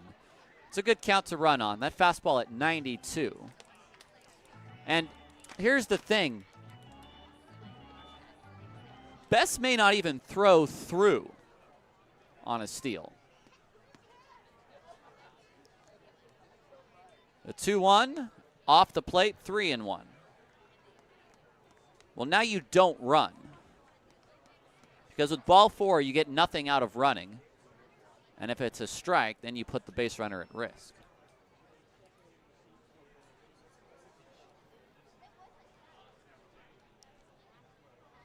Garcia holds, now throws, and Danny fights one off. He swung at ball 4, and it's fouled into the netting.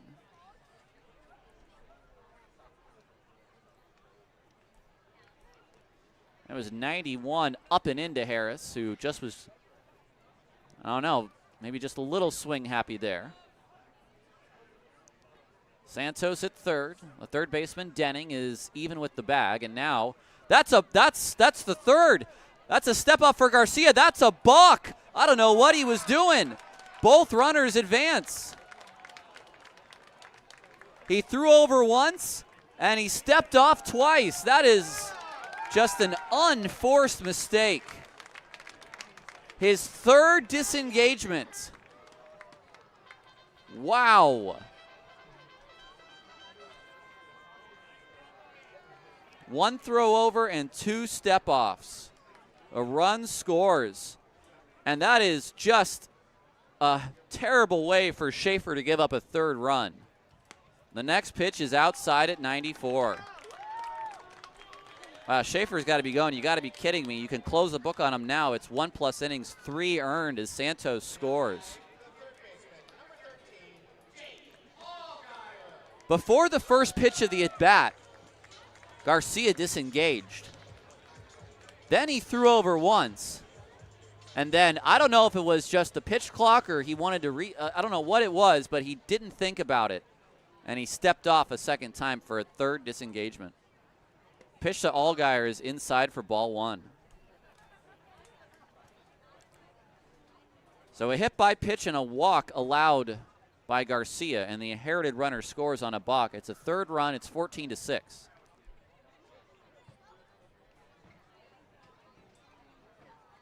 Allgaier swings and grounds it foul. It's 1-1.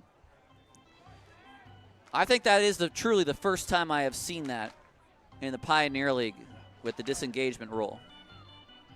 My first year in the league, there was no pitch clock, and I had 6 games go over 4 hours. So I was definitely a pitch clock convert.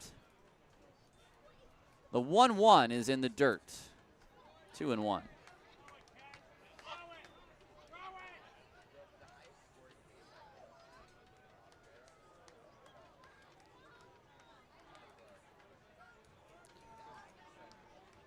(14-6), Oakland leads.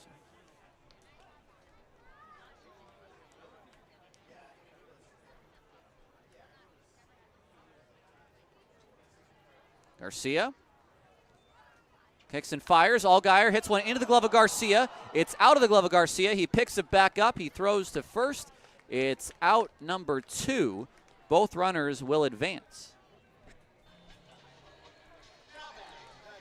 And that'll bring up Tatum. Tatum has already brought in 5 today.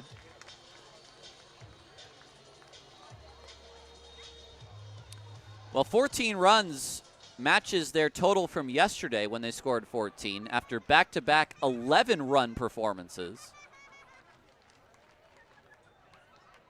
Pitch to Tatum, a high, deep drive to left. Gone from the word go. 380 feet, a 3-run home run. It's another multi-home run game for Dylan Tatum, and he has knocked in 8 today.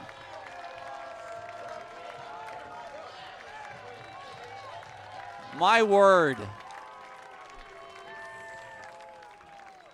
He sat on 93 and did not miss it. The Ballers record for RBI in a game is 10, which is set by Dylan Tatum in Boise. Here's Druick. Pitch, breaking ball, a called strike.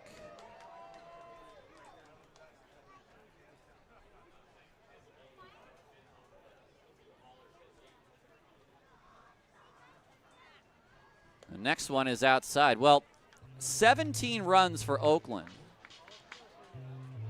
That is the most that they have scored since their 20-0 win in Rocky Mountain on the 5th of July.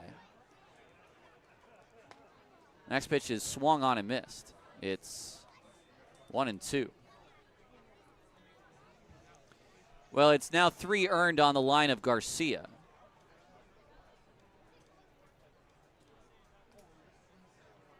The 1-2 to Davis Druick is high.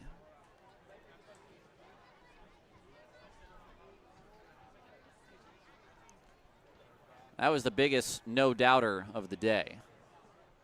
Is the second for Tatum. Next one outside.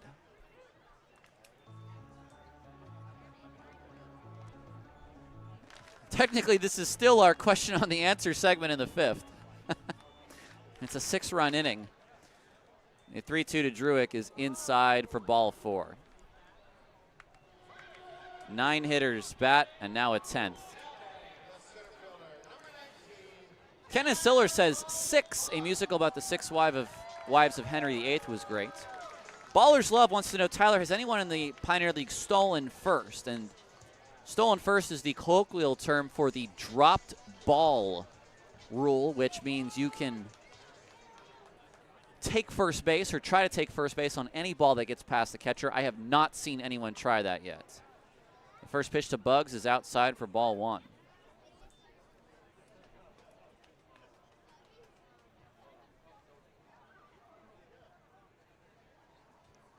The 1-0. Bugs looks at strike 1 at the knees.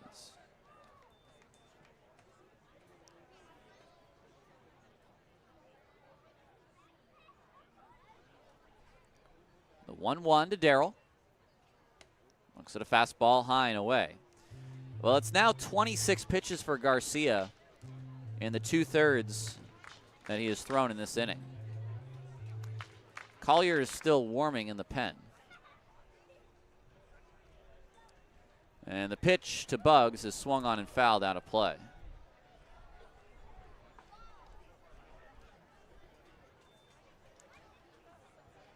One, two, three, 4, 5 homers for Oakland.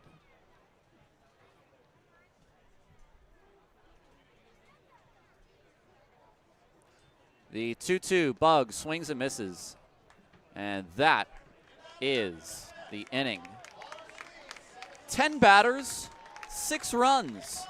It's the second 6 spot of the day for Oakland. They now lead 17-6 on 860 AM The Answer.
It'll be just a cameo appearance for Brody Iglite today. He goes 1/3 of an inning. Does not allow a hit or a run or a walk or a strikeout. He does hit one batter. Taking over is James Collier, a 3.19 ERA, 2-0 record this year in 26 games. He also has 2 saves, 31 innings, 39 strikeouts. Opposing hitters are batting just .218 against him. He'll face the top of the order in Leday, Orsak, and Brusa. So Brody may be asked to start next week. So maybe just got his bullpen in the game, let's say. It's the 6th inning. The Ballers are up 17-6. And a nickname which I don't know if he has approved or not, but I love, the Big Dipper, James Collier. First pitch is swung on, popped up into center. Bugs races in. He stops. He makes the catch. 1 pitch, 1 out on the day.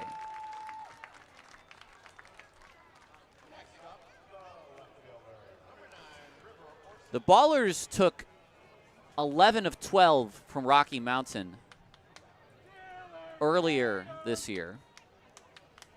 And if you take the 5 games out from the Boise series in that 12-game win streak, they won 7 in a row against the Vibes.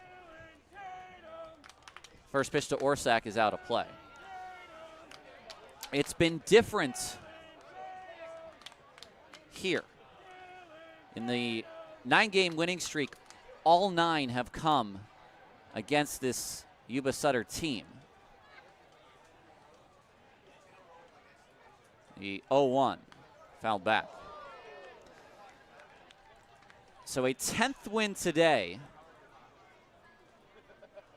A 10th win in a row against the same team with one more game remaining in the series. I mean, it is pretty unheard of. I don't know that Yuba had ever lost more than 5 games in a row as a franchise going back each of the 2 years.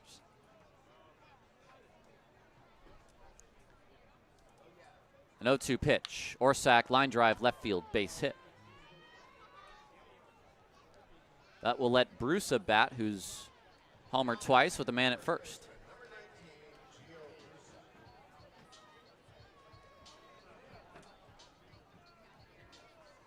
Let's take a look at some scores around the league. In a first game of a doubleheader, it's Paddleheads 11, Rocky Mountain Vibes 9. That game in the top of the 7th.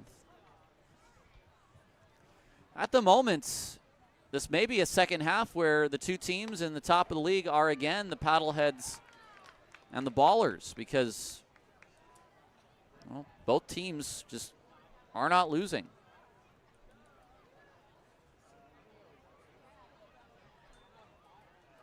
Next pitch is outside. It's 1-1. So the Vibes and Paddleheads will play again tonight after the conclusion of that game. It's 6-0 Raptors over the Sky Sox. The Raptors are climbing up. They are only a half game out of a playoff spot right now. A 1-1. Brusa swings and misses through the fastball. It's 1-2. Great Falls 2, Idaho Falls 2. That game in the 2nd inning. The Chuckers need to keep winning. Well, Tatum, he might have got hit by the backswing there. Here comes Bruce Valentine, and here comes, oh no, is it Grant Myers? It's Myers that got hit by the backswing? It was on the foul ball. So Valentine coming out, Bruce Valentine, as is Dylan Tatum. Michael O'Hara is going to bring out a cup of water. Both umpires are coming in. Grant Myers will accept the cup of water.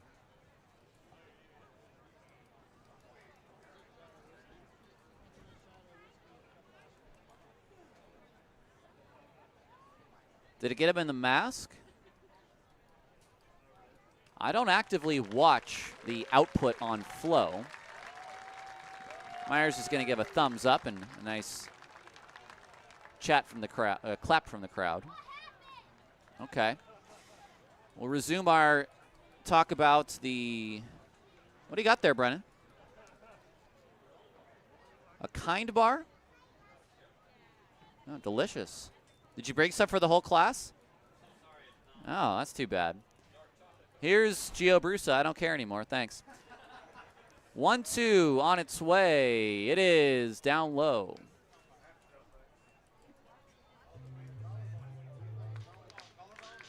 Glacier 4, Billings 2 in the bottom of the 2nd. Glacier making a run of their own alongside Ogden. The 2-2 to Brusa. He swings and fouls it back.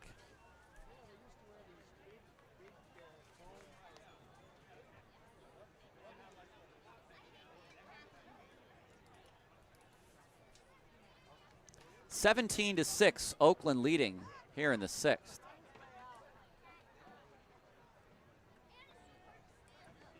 Collier dips down and comes set. The 2-2. Brusa looks at strike 3 called. Breaking ball on the outside. And there's 2 away. Nice pitch from Collier. The high outside corner. It's a pitch where if you're expecting a breaking ball, sitting on breaking ball, you can probably hit that thing. But if you're not expecting it and it buckles the knees, then you're out of there.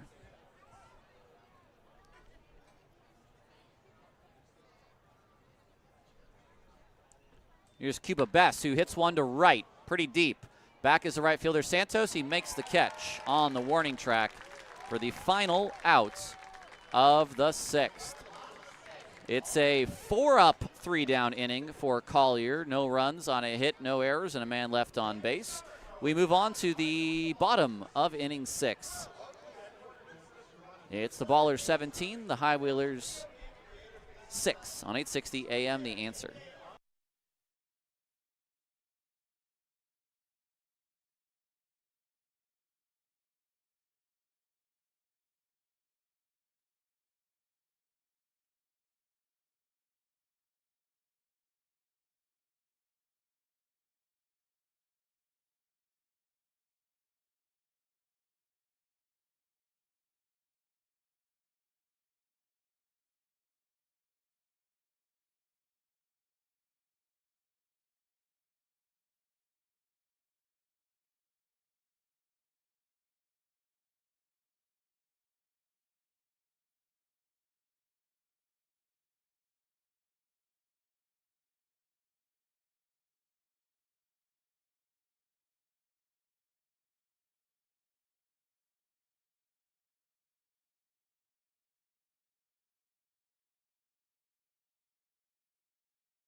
Welcome back to Ballers Baseball on 860 AM, The Answer. I'm Tyler Peterson. It's very good to be with you. Preseason football in full swing. Saw the Raiders play 2 nights ago. Someone just hit a 70-yard field goal for the Jags. A 70-yard field goal in preseason against the Stillers. Meanwhile, we have a football score here at Raimondi. It's 17-6. The Ballers lead the High Wheelers. See what I did there?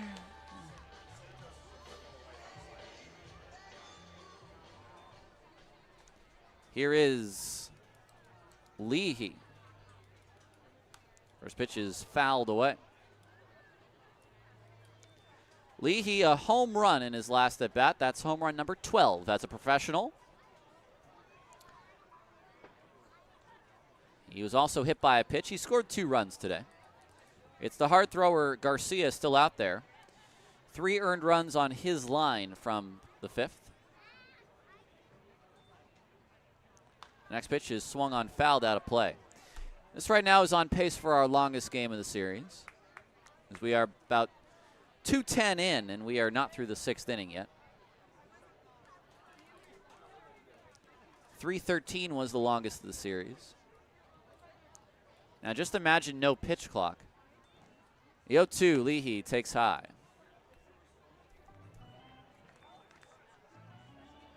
Longest game of the year, I think, is one of the derbies. Maybe the Sky Sox one. There's a pitch down low. The one that went 4 rounds. I believe there's only one baller game that went over 4 hours.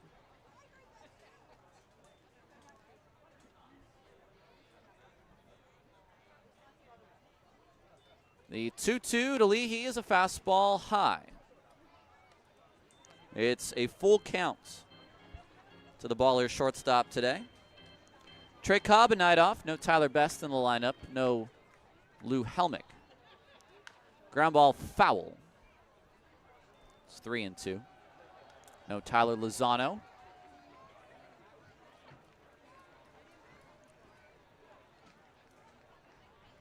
And with a lefty on the mound, you usually won't see Helmick or O'Hara. Let's not forget about Michael O'Hara. So the 2 lefty outfielders not in there. Another 3-2. It's swung on and missed. 93 at the bottom of the zone. And Leahy is gone swinging.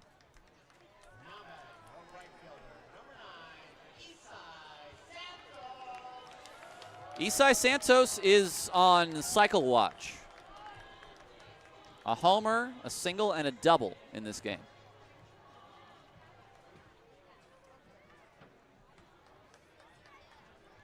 The first pitch is a strike on the outside corner, 0-1. No baller has hit for the cycle.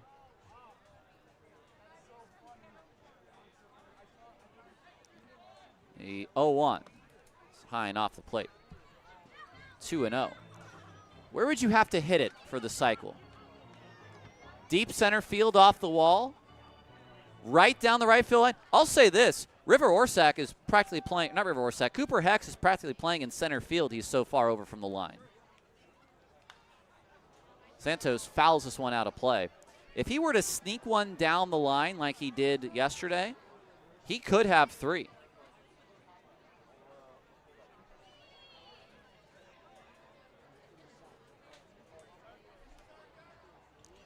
One and 2 the count. East side takes low. One away here in the 6th. Bases are empty for Santos. It's 17-6. The Ballers lead the High Wheelers. Garcia's 2-2. Santos swings and misses. Chases the changeup. It's Garcia's 3rd straight strikeout. That'll bring up Buford. Looks like Collier will be asked to throw a 2nd inning as the Ballers bullpen is quiet.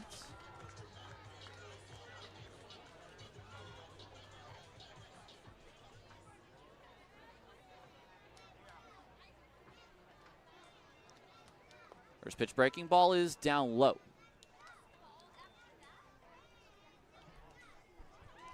Cam had an RBI double in the 3rd, 1 for 3 today. Swing and a miss.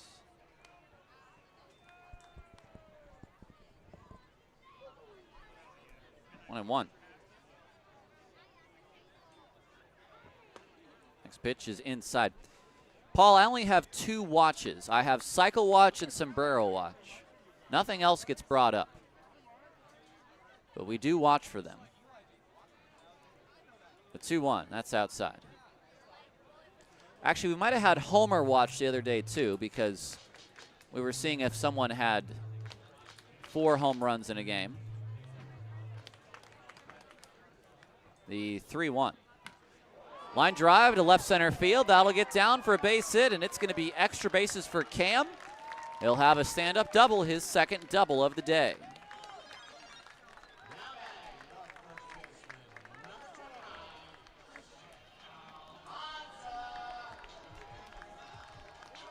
Buford has 17 doubles on the year. He has just tied Almanza for the team lead.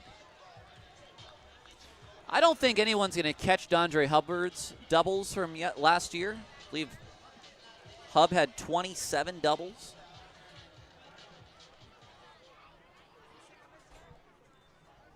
Almanza.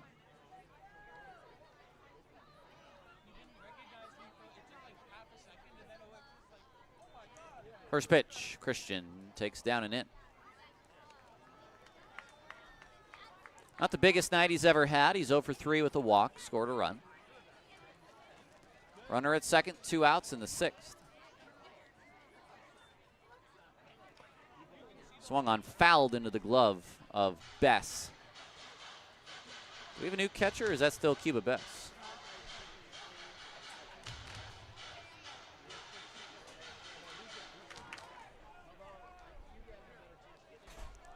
Almanza waits, and he takes low.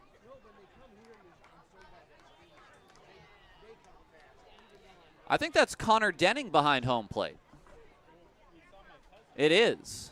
We have a couple high wheelers get switched around. We don't get told of those changes. Ground ball off of Almanza's foot, and I can see that one hurt. He's going to walk this off. So I can tell you that for the high wheelers, Denning is behind the plates. Banks is at 3rd. Is that Flores at 2nd?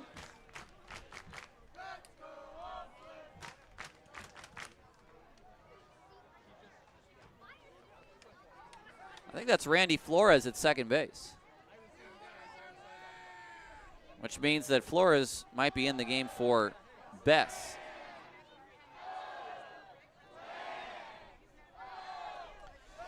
Almanza still having a chat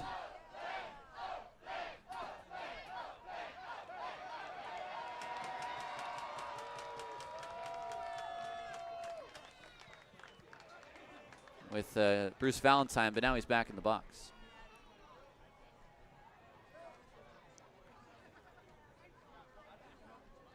Garcia taking a long time, but now he comes set with 6 left on the clock. He kicks and fires, and the 2-2 is grounded foul.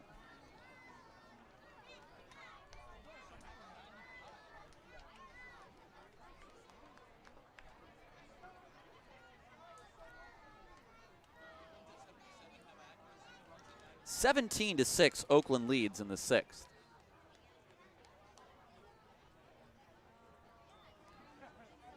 The 2-2, Almanza pokes this to left. Orsak is there in front of the track. He will make the catch, and the inning is over. Ballers do not score. No runs on a hit. No errors, and a man left on base. We head to the 7th. It's 17 for Oakland, 6 for Yuba. And you're listening to Ballers Baseball on 860 AM, The Answer.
Top of the 7th, Collier on for a second inning of work to face Berkey, Hext, and Denning in a 17-6 ball game.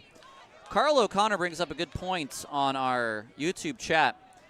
He says, is it 5 or 6 runs for Oakland next inning? And the reason that he says that is because Oakland has gone in the 6 innings, 6 runs, no runs, 5 runs, no runs, 6 runs, no runs. So in that sequence on the SAT question, the correct answer would be 5, but we'll see if that holds true. This is Berkey. Berkey fouls it away.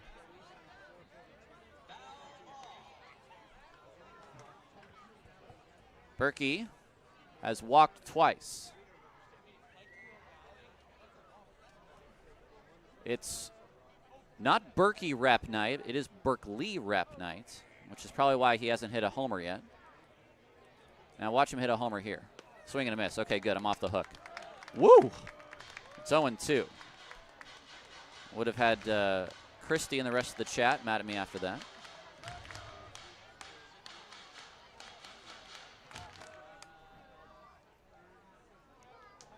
An 0-2. Collier will step off and reset the clock.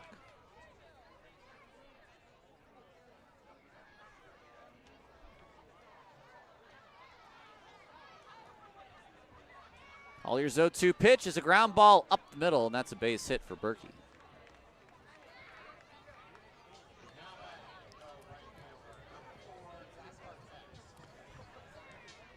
That'll bring up Cooper Hex. So far, some good work from the bullpen. They have not allowed a run, and that was the second hit allowed by Collier.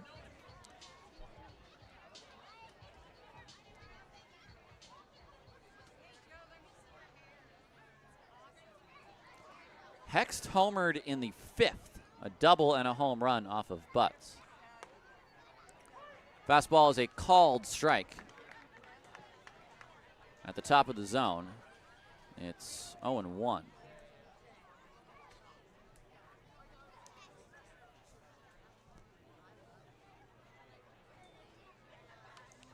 Swung on, fouled back. It's interesting right now. If the Ballers win, they don't give up the lead. It'll be a scorer's decision for the win. And it's not a guarantee that Aglite would get it because he just threw a third of an inning. So we'll see who the most effective reliever is. Hext fouls it out of play. 0-2 with the leadoff man, Berkey, on at first. It's cooled down here at Raimondi. It was a 70-degree first pitch. We're down to 65. We're just a little bit past normal first pitch time on a weekday. Big lean at first for Berkey. The 0-2. Breaking ball outside. 1-2. Tried to do to Hext what he did to Brusa, but that ball is just too high above the zone.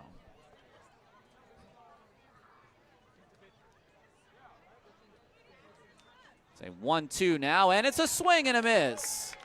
Back to the breaking ball. That one in a more hittable spot, but Hext swung through it for Collier's second K.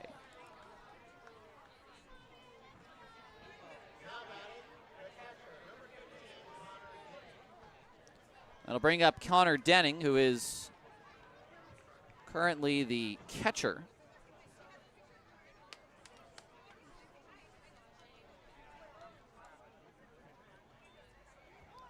Swung on, hit to left field. In is Druick. He'll play it on a hop.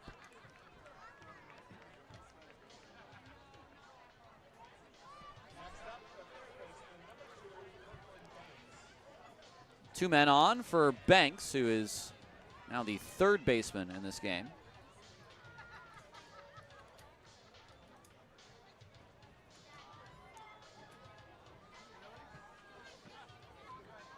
Ground ball would see the Ballers out of this inning if it's hit right at an infielder. Both runners will not be held on. First pitch to Banks is a fastball at the top of the zone for strike one.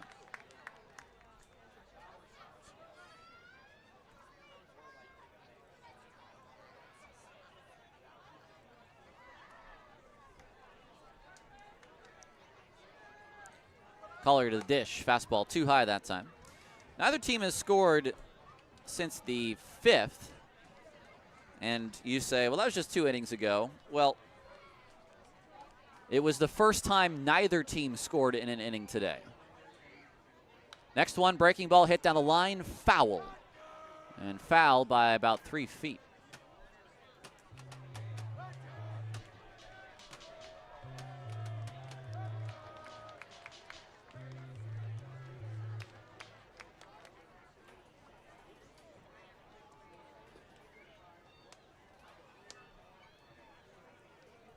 Back into the box now is Banks. 2 runners on, 1 out.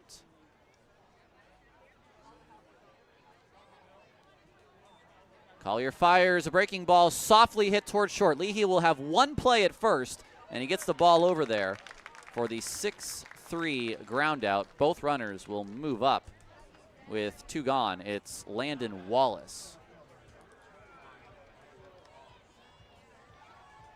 So Collier looking to strand those 2 runners at second and third. He'll have to get Wallace.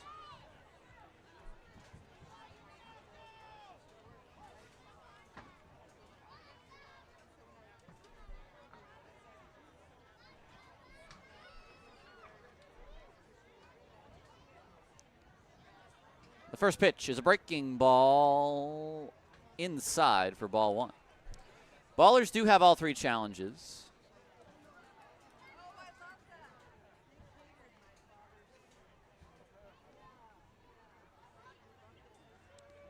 Next one is swung on and missed. Chased below the zone that time did Wallace. He homered in the third. One of 5 solo home runs.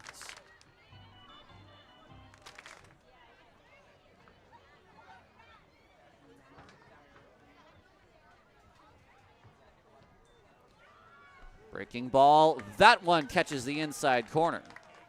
Wallace turns away. He does have a challenge. In fact, he has 2 challenges if he would like to challenge. He does not.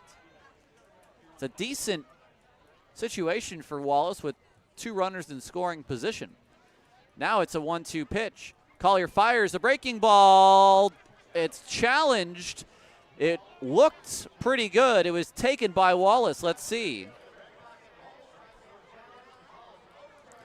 It's overturned to a strike. Collier freezes Wallace, and the inning is over. We move on to the bottom of the 7th. Let's take a stretch. Ballers 17, High Wheelers 6 on 860 AM, The Answer.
Andrew Garcia out for a 3rd inning of relief here in the 7th. It's Ballers 17, Yuba Sutter High Wheelers 6.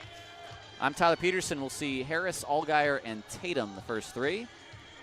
In a game that now I think has sort of found its groove as we head for what could be the final 6 outs for each team today. Ballers with 6 in the first, 5 in the third, and 6 in the 5th. First pitch to Harris from Garcia is a half swing outside for ball 1. 51 pitches for Garcia, who has completed 2 full innings. 1-0, line drive on a hop. It's dropped by Flores. I think that's got to be a hit. It is. He just could not control that ball.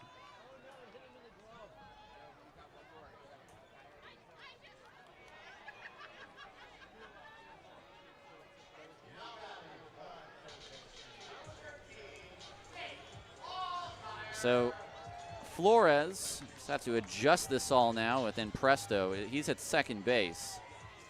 Denning is the catcher. Wallace is the third baseman. Okay, I think that was entered correctly in a system which is otherwise quite temperamental. Allgaier looks at strike 1. Now he gets a ground ball to Flores, who drops it, picks it up, and he'll have 1 out at second, but the return throw is not in time.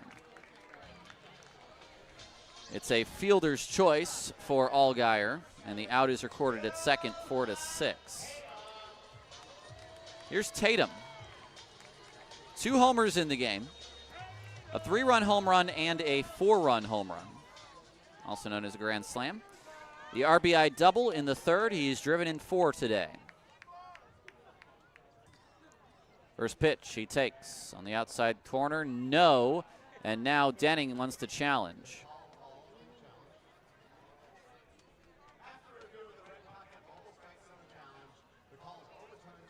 It's overturned to a strike. So it's 0-1.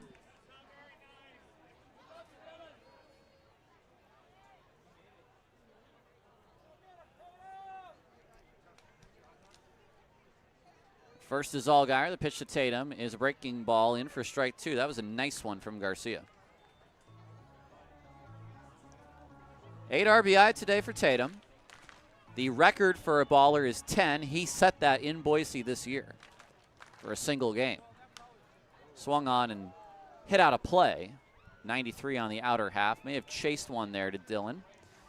He might be trying to hit another home run. He had a 3 home run game in that 10 RBI day, and he finished the day with a grand slam.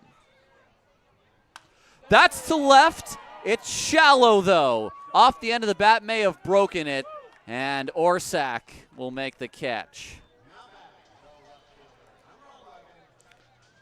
Got me excited for about the first 150 feet of the flight of that ball, but you could hear the break of the bat, and you know it was not going to be enough. Here's Druick. 2 walks for Druick, otherwise 0 for 2. A righty loosening for Oakland in its bullpen. Pitch is swung on and missed. 94 past Druick.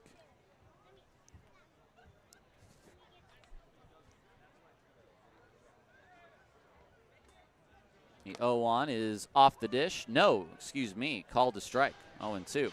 I think that's the strike zone of 11-run ball game, which is fair. So Druick will have to expand the zone. 0-2, way too far outside to think about it. 1-2.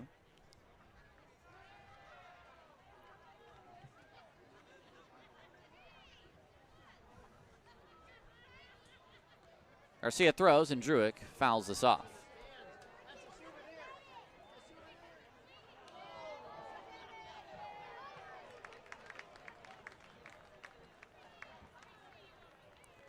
There's a final in Missoula. It is a 11-9 victory for the Paddleheads. 1-2 is high. Count evens with 2 outs. A lefty warming in the bullpen. Is that Drumheller again? Garcia throws, and Druick hits a ground ball to Berkey. It's out of his glove. It's into center field. It's an E6. Well, as good as Berkey has been this series, that time he just booted it. It is the second error for the High Wheelers today. And they were one of the better defensive teams in the league. They had fewer errors than Oakland coming into the series, and it has just not been a good series. Defensive focus has just been not there. Now Bugs. He's been on base 3 times. He's also struck out. The first pitch outside the zone, 1-0. Allgaier's at second, and Druick now on at first with the error.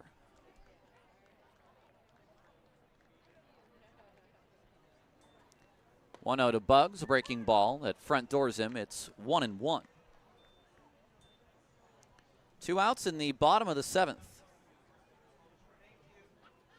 I take it back. It is 0-2. Bugsy takes high. 1-2 now.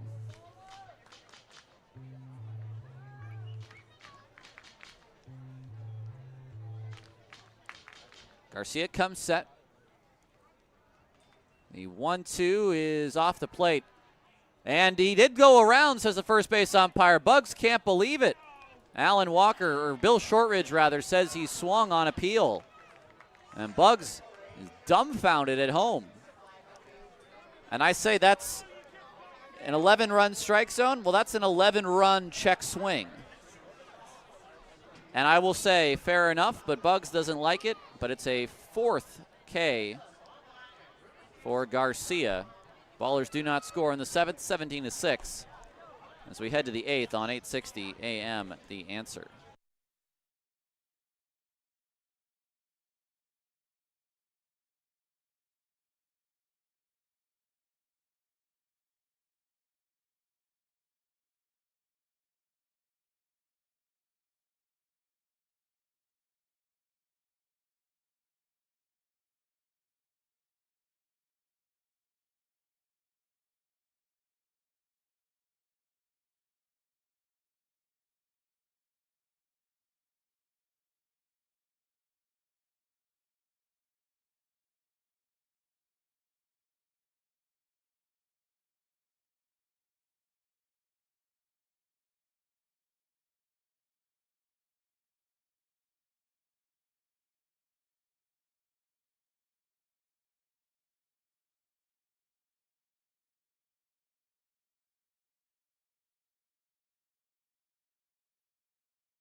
It's the top of inning 8 here from Raimondi Park in West Oakland. Oakland leading 17-6.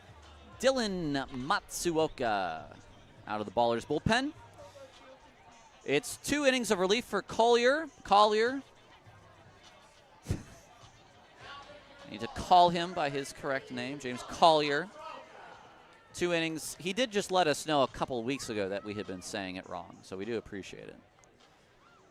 3 hits, no runs, no walks, and 3 strikeouts. Nice work from James, who I say might be in line for the win today as the most effective reliever in a scorer's decision. Matsuoka on the year, a 6.06 ERA, 5.01 record, 15 appearances, 9 starts, 49 innings, 41 Ks, batters hitting .294 against him. Do you want to know how good this Oakland team is? Dylan Matsuoka's ERA is the worst on the team at 6.06. That would be second or third best on a lot of teams. A Pioneer League Pitcher of the Week last month. And the first pitch to Leday is low.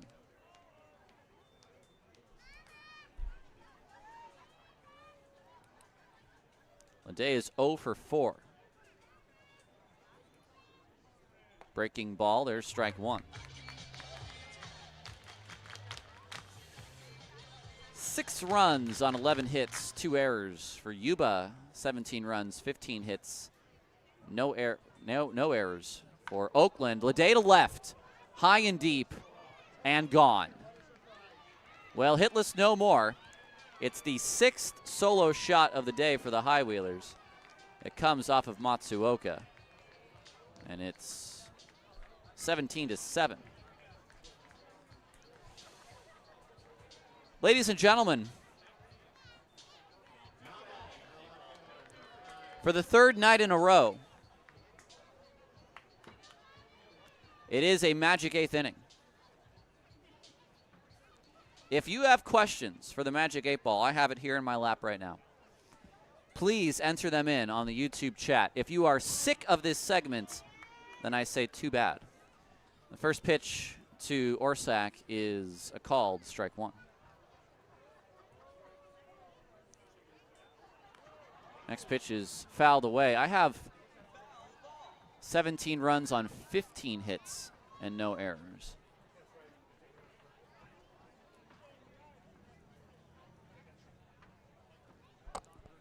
I will ask the Magic 8 Ball a question. I'll get us started today. Matsuoka to the plate. It's off the dish. It's 1-2.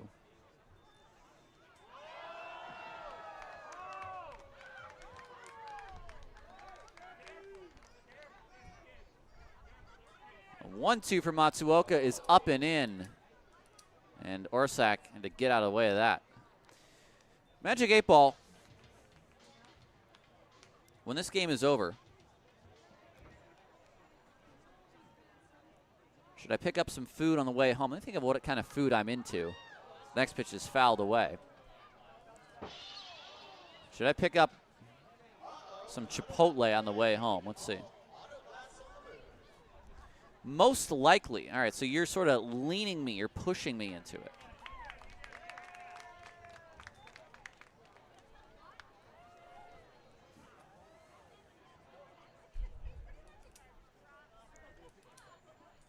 Two on its way. Ground ball back to Matsuoka. He'll run over and underhand it to first for the first out. I wonder if Dylan Matsuoka faced River Orsak in the game in which he finished off a no-hitter for Ogden last year when Orsak was on the Range Riders. I wonder if they crossed paths.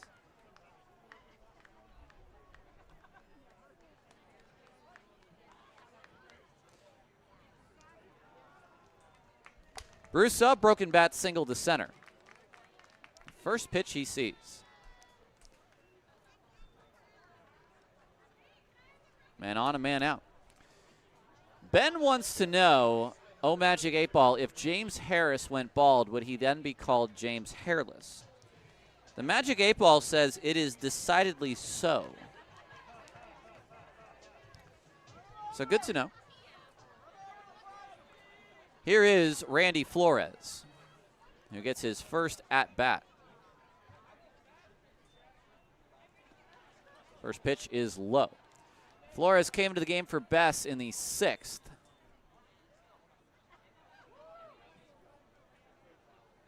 Part of a little shakeup by Billy Horton. 1-0. Flores takes up in it. This game is certainly a little long in the tooth. We are at 2 hours and 40 minutes here in the top of the 8th. 2-0 pitch to right field. Santos moving back, but he's under it and makes the catch. It's a decent swing on a line drive, but Flores is out. And there's 2 away. I don't think anyone would have picked the matchup between the two Californian teams as some of the longer and higher scoring games at Raimondi this year. Two of the teams that have two of the best pitching staffs in the league. That number 2 distinction, I think, now has to go to the Glacier Range Riders. Matsuoka to Berkey. He swings and misses over the off speed. It's 0-1. A run in on the home run by Ledet to begin the inning. 2 outs with a runner at first.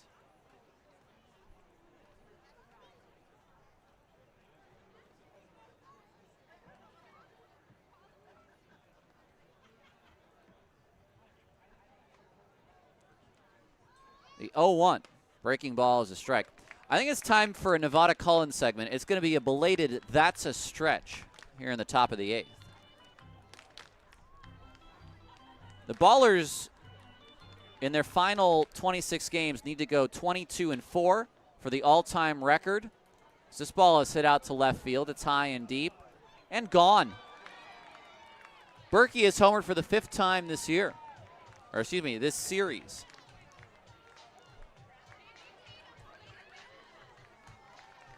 And it is 17-9. The "That's a Stretch" is that they will do it. They will keep up this torrid pace they are on and get to 76 wins. And that was a belated "That's a Stretch."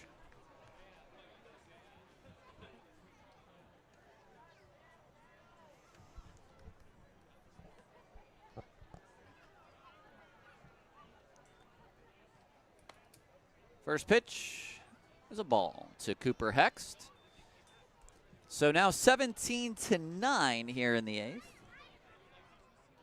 I appreciate you all for keeping me company on the YouTube chat. A line drive into the glove of Almanza, and the inning is over.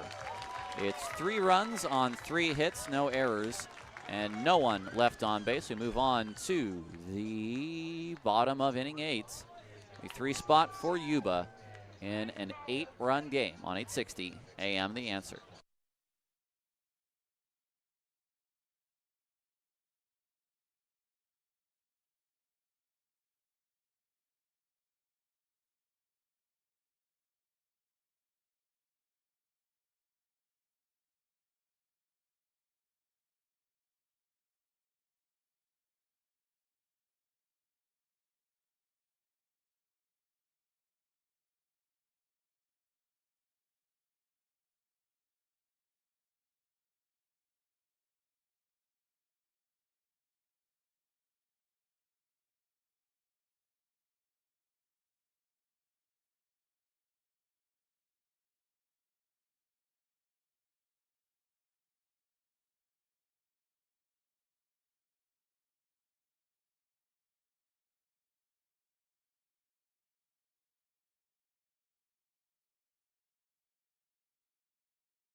The 3rd straight night with a magic 8th inning with the Ballers up 8 in the bottom of the 8th. A new pitcher on the mound, and I don't know if he's pitched every game this series, but it seemed like it. It's Sam Drumheller.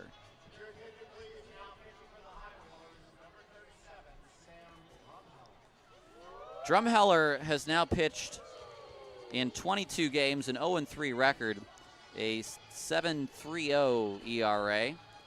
Batters hitting .270 against them in 24 2/3 innings.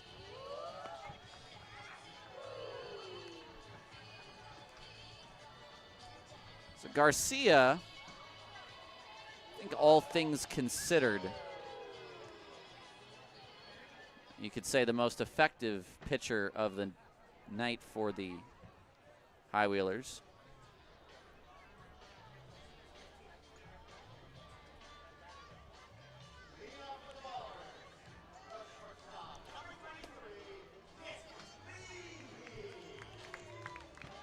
Here's Leahy. Get you Garcia's numbers on the night. First pitch to Leahy is swung on and fouled away. 3 innings, 3 hits. Ooh, threes are wild. 3 runs, 3 earned runs, 2 walks, and 4 Ks. Leahy looks at strike 2.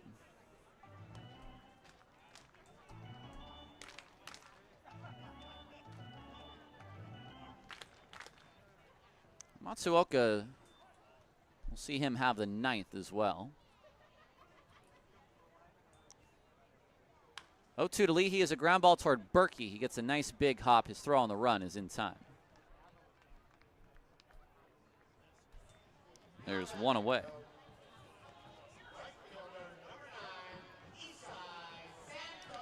Santos will be pinch hit for by Michael O'Hara. So he will not get an opportunity to try and hit for the cycle. He'll end his day with a home run, a single, and a double. So O'Hara will bat and likely stay in the game. The first pitch is off the plate. O'Hara, 328, 22 hits in 67 at-bats. 4 doubles, no triples, no homers, 11 driven in. O'Hara holds up. It's a called strike, 1-1.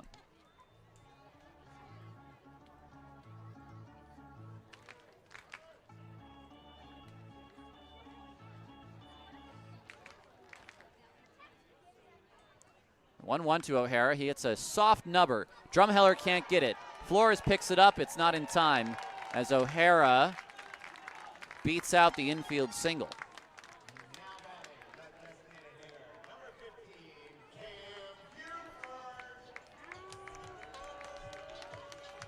Now Buford to bat, the DH. 2 doubles for Cam today.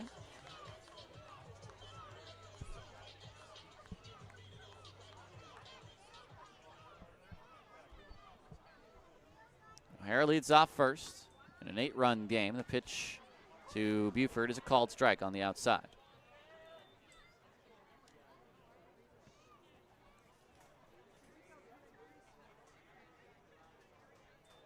The 0-1. Breaking ball, called strike at the bottom of the zone, 0-2.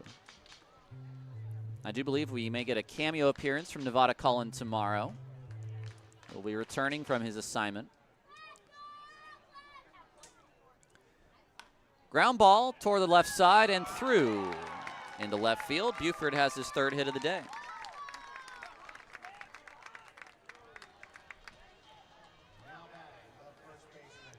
It's a rough assignment for Nevada as well. I mean, they only send those helicopters down to Antarctica once a week. Here's Almanza.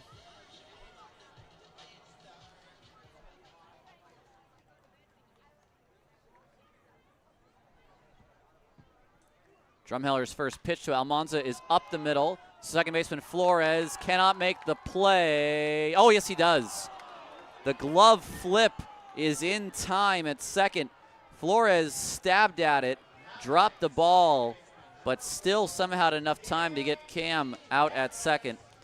The somehow might be because the Ballers are up 8 right now, but it's a fielder's choice.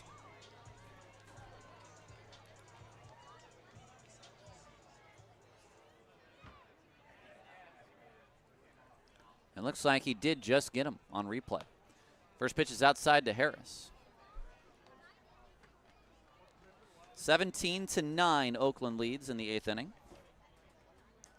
Harris has 2 hits and a walk today. 1-0 is up high, 2-0. Officially 2 for 4. He scored twice.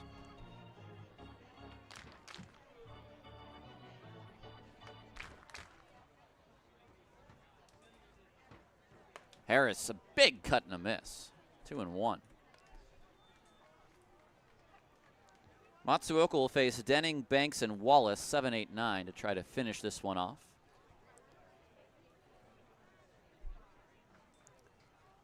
Two-one, Harris behind first base. Brusa, does he have a play? No, it falls foul.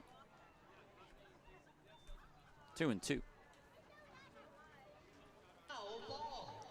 Checking in on some scores. It is now 10-5 Ogden in the 6th. 5-0 Voyagers over Idaho Falls in the 5th. Similarly, the home team Glacier over the road team Billings 6-0 in the 5th. Grand Junction and Boise tied at 3, and that game in Missoula about to begin for the second game as Harris swings and misses at the high outside pitch. The inning is over. The Ballers today, their offense puts up 17 runs on 17 hits. We will head to the 9th. 3 more outs for a 10th straight victory upcoming on 860 AM The Answer.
Top of inning 9. Ballers just need 3 more outs in this 8-run lead to finish off their 55th win of the year, to go 39 games over 500, and then their 10th in a row against this High Wheeler team.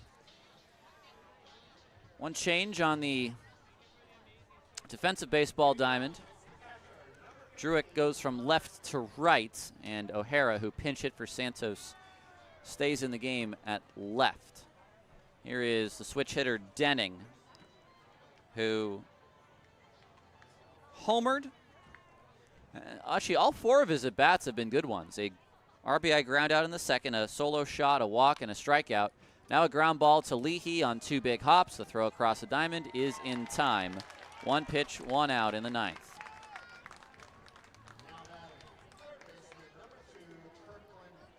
Here's Kirkland Banks.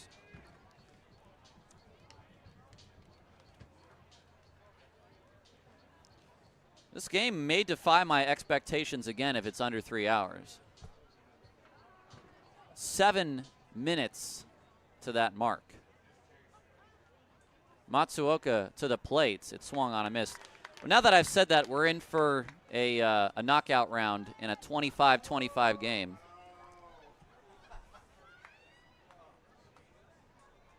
Matsuoka to the dish. It's outside. The collective groan in the press box with my teasing.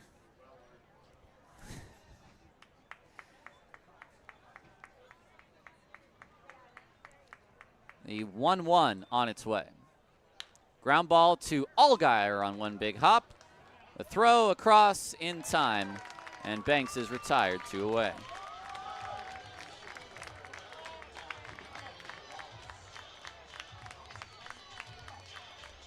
Folks, this is going to be new for me. I've never seen a team beat another team. Has my pen run out of ink? Are you serious? I'm one batter away. I've never seen one team beat another team 10 in a row.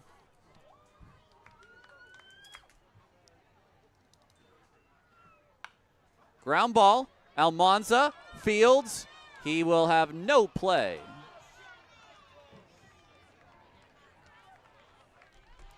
It's a single. Wallace is on.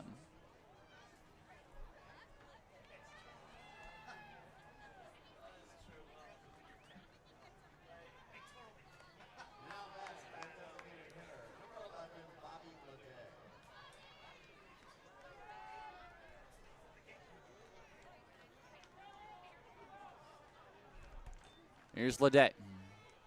Breaking ball, too high. One out away. Boy, this thing really is dead, isn't it? Looks like there's no ink in this thing. Ground ball to short. Leahy, the short way. This game is over.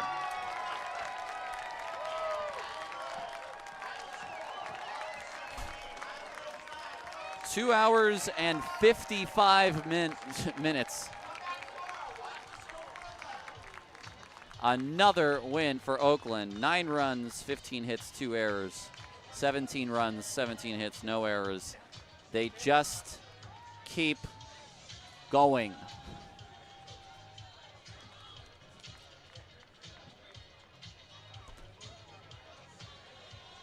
Just an unbelievable run by this team. 39 games over 500. 55 and 16. They now need to go 15 and 10 in their next 25 to have the most wins in Pioneer League history.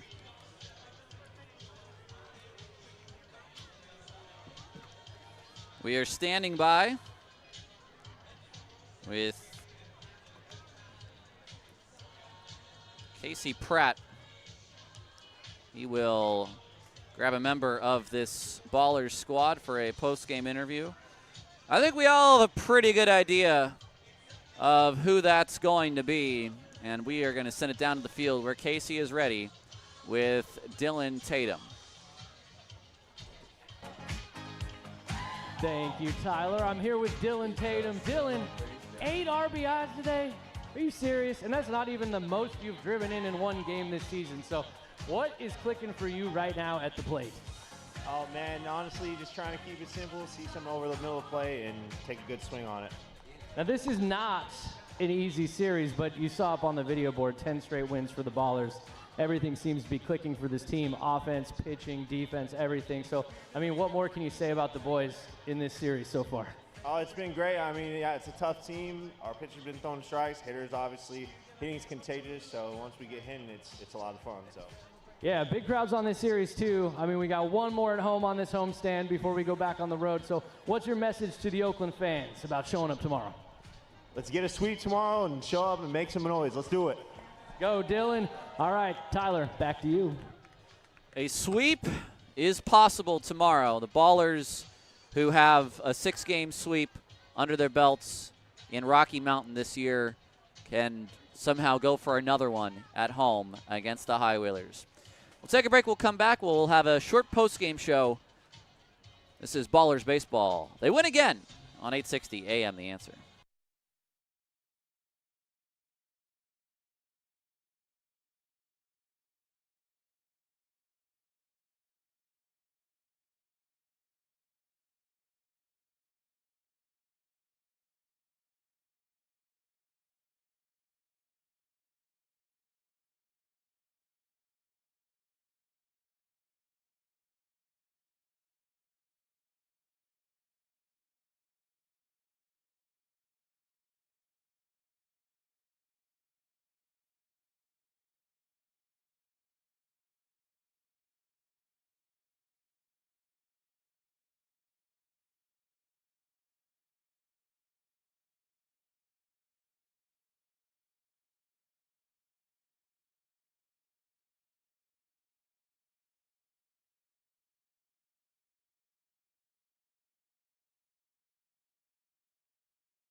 17-9. The Ballers win again. You heard some of the homers there from Vince, who's back on our 860 AM The Answer studios.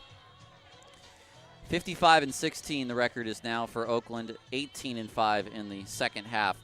The totals on the night: 9 runs, 15 hits, and 2 errors for Yuba Sutter. 17 runs, 17 hits, no errors for the Yuba Sutter High Wheelers. The win in this game goes to James Collier. He is now 3-0. Collier, 2 innings, 3 hits, no runs, no walks, and 3 strikeouts.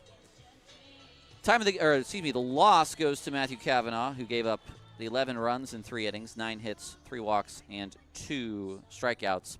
No save in the contest. The time of the game was 2 hours and 55 minutes, which was the second shortest of the week. They've all been around 3 hours, so technically second shortest, but they do drag a little, I have to say. And 3 straight Magic 8-ball innings. I'm not complaining that the Ballers are winning. I'm not even really complaining how the Ballers are winning. I think it's more the fact that it's August, and the games in the 70s get a little long anyway. The attendance was 2,442 for tonight's game.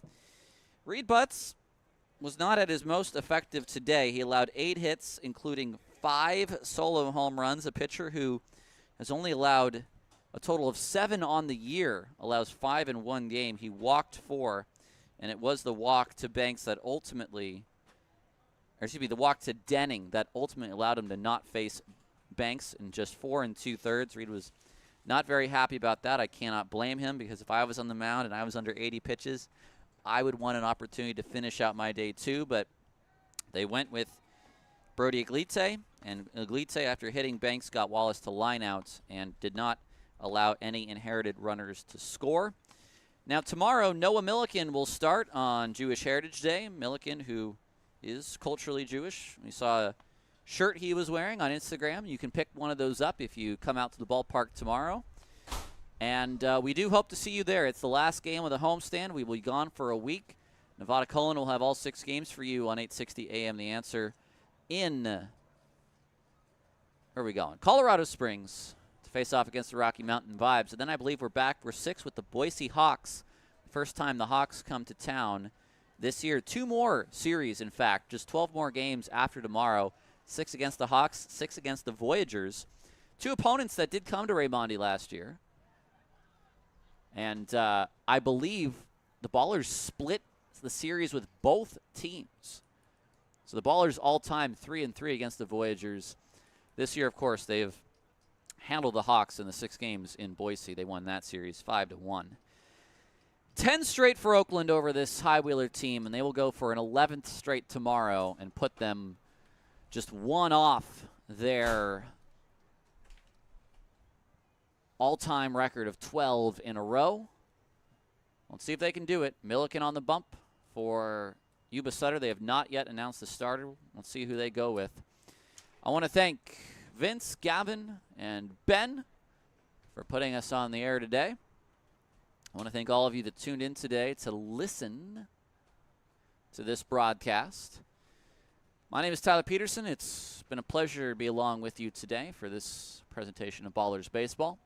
Once again, the final score, the Ballers win 17-9. They are the best team in the Pioneer League.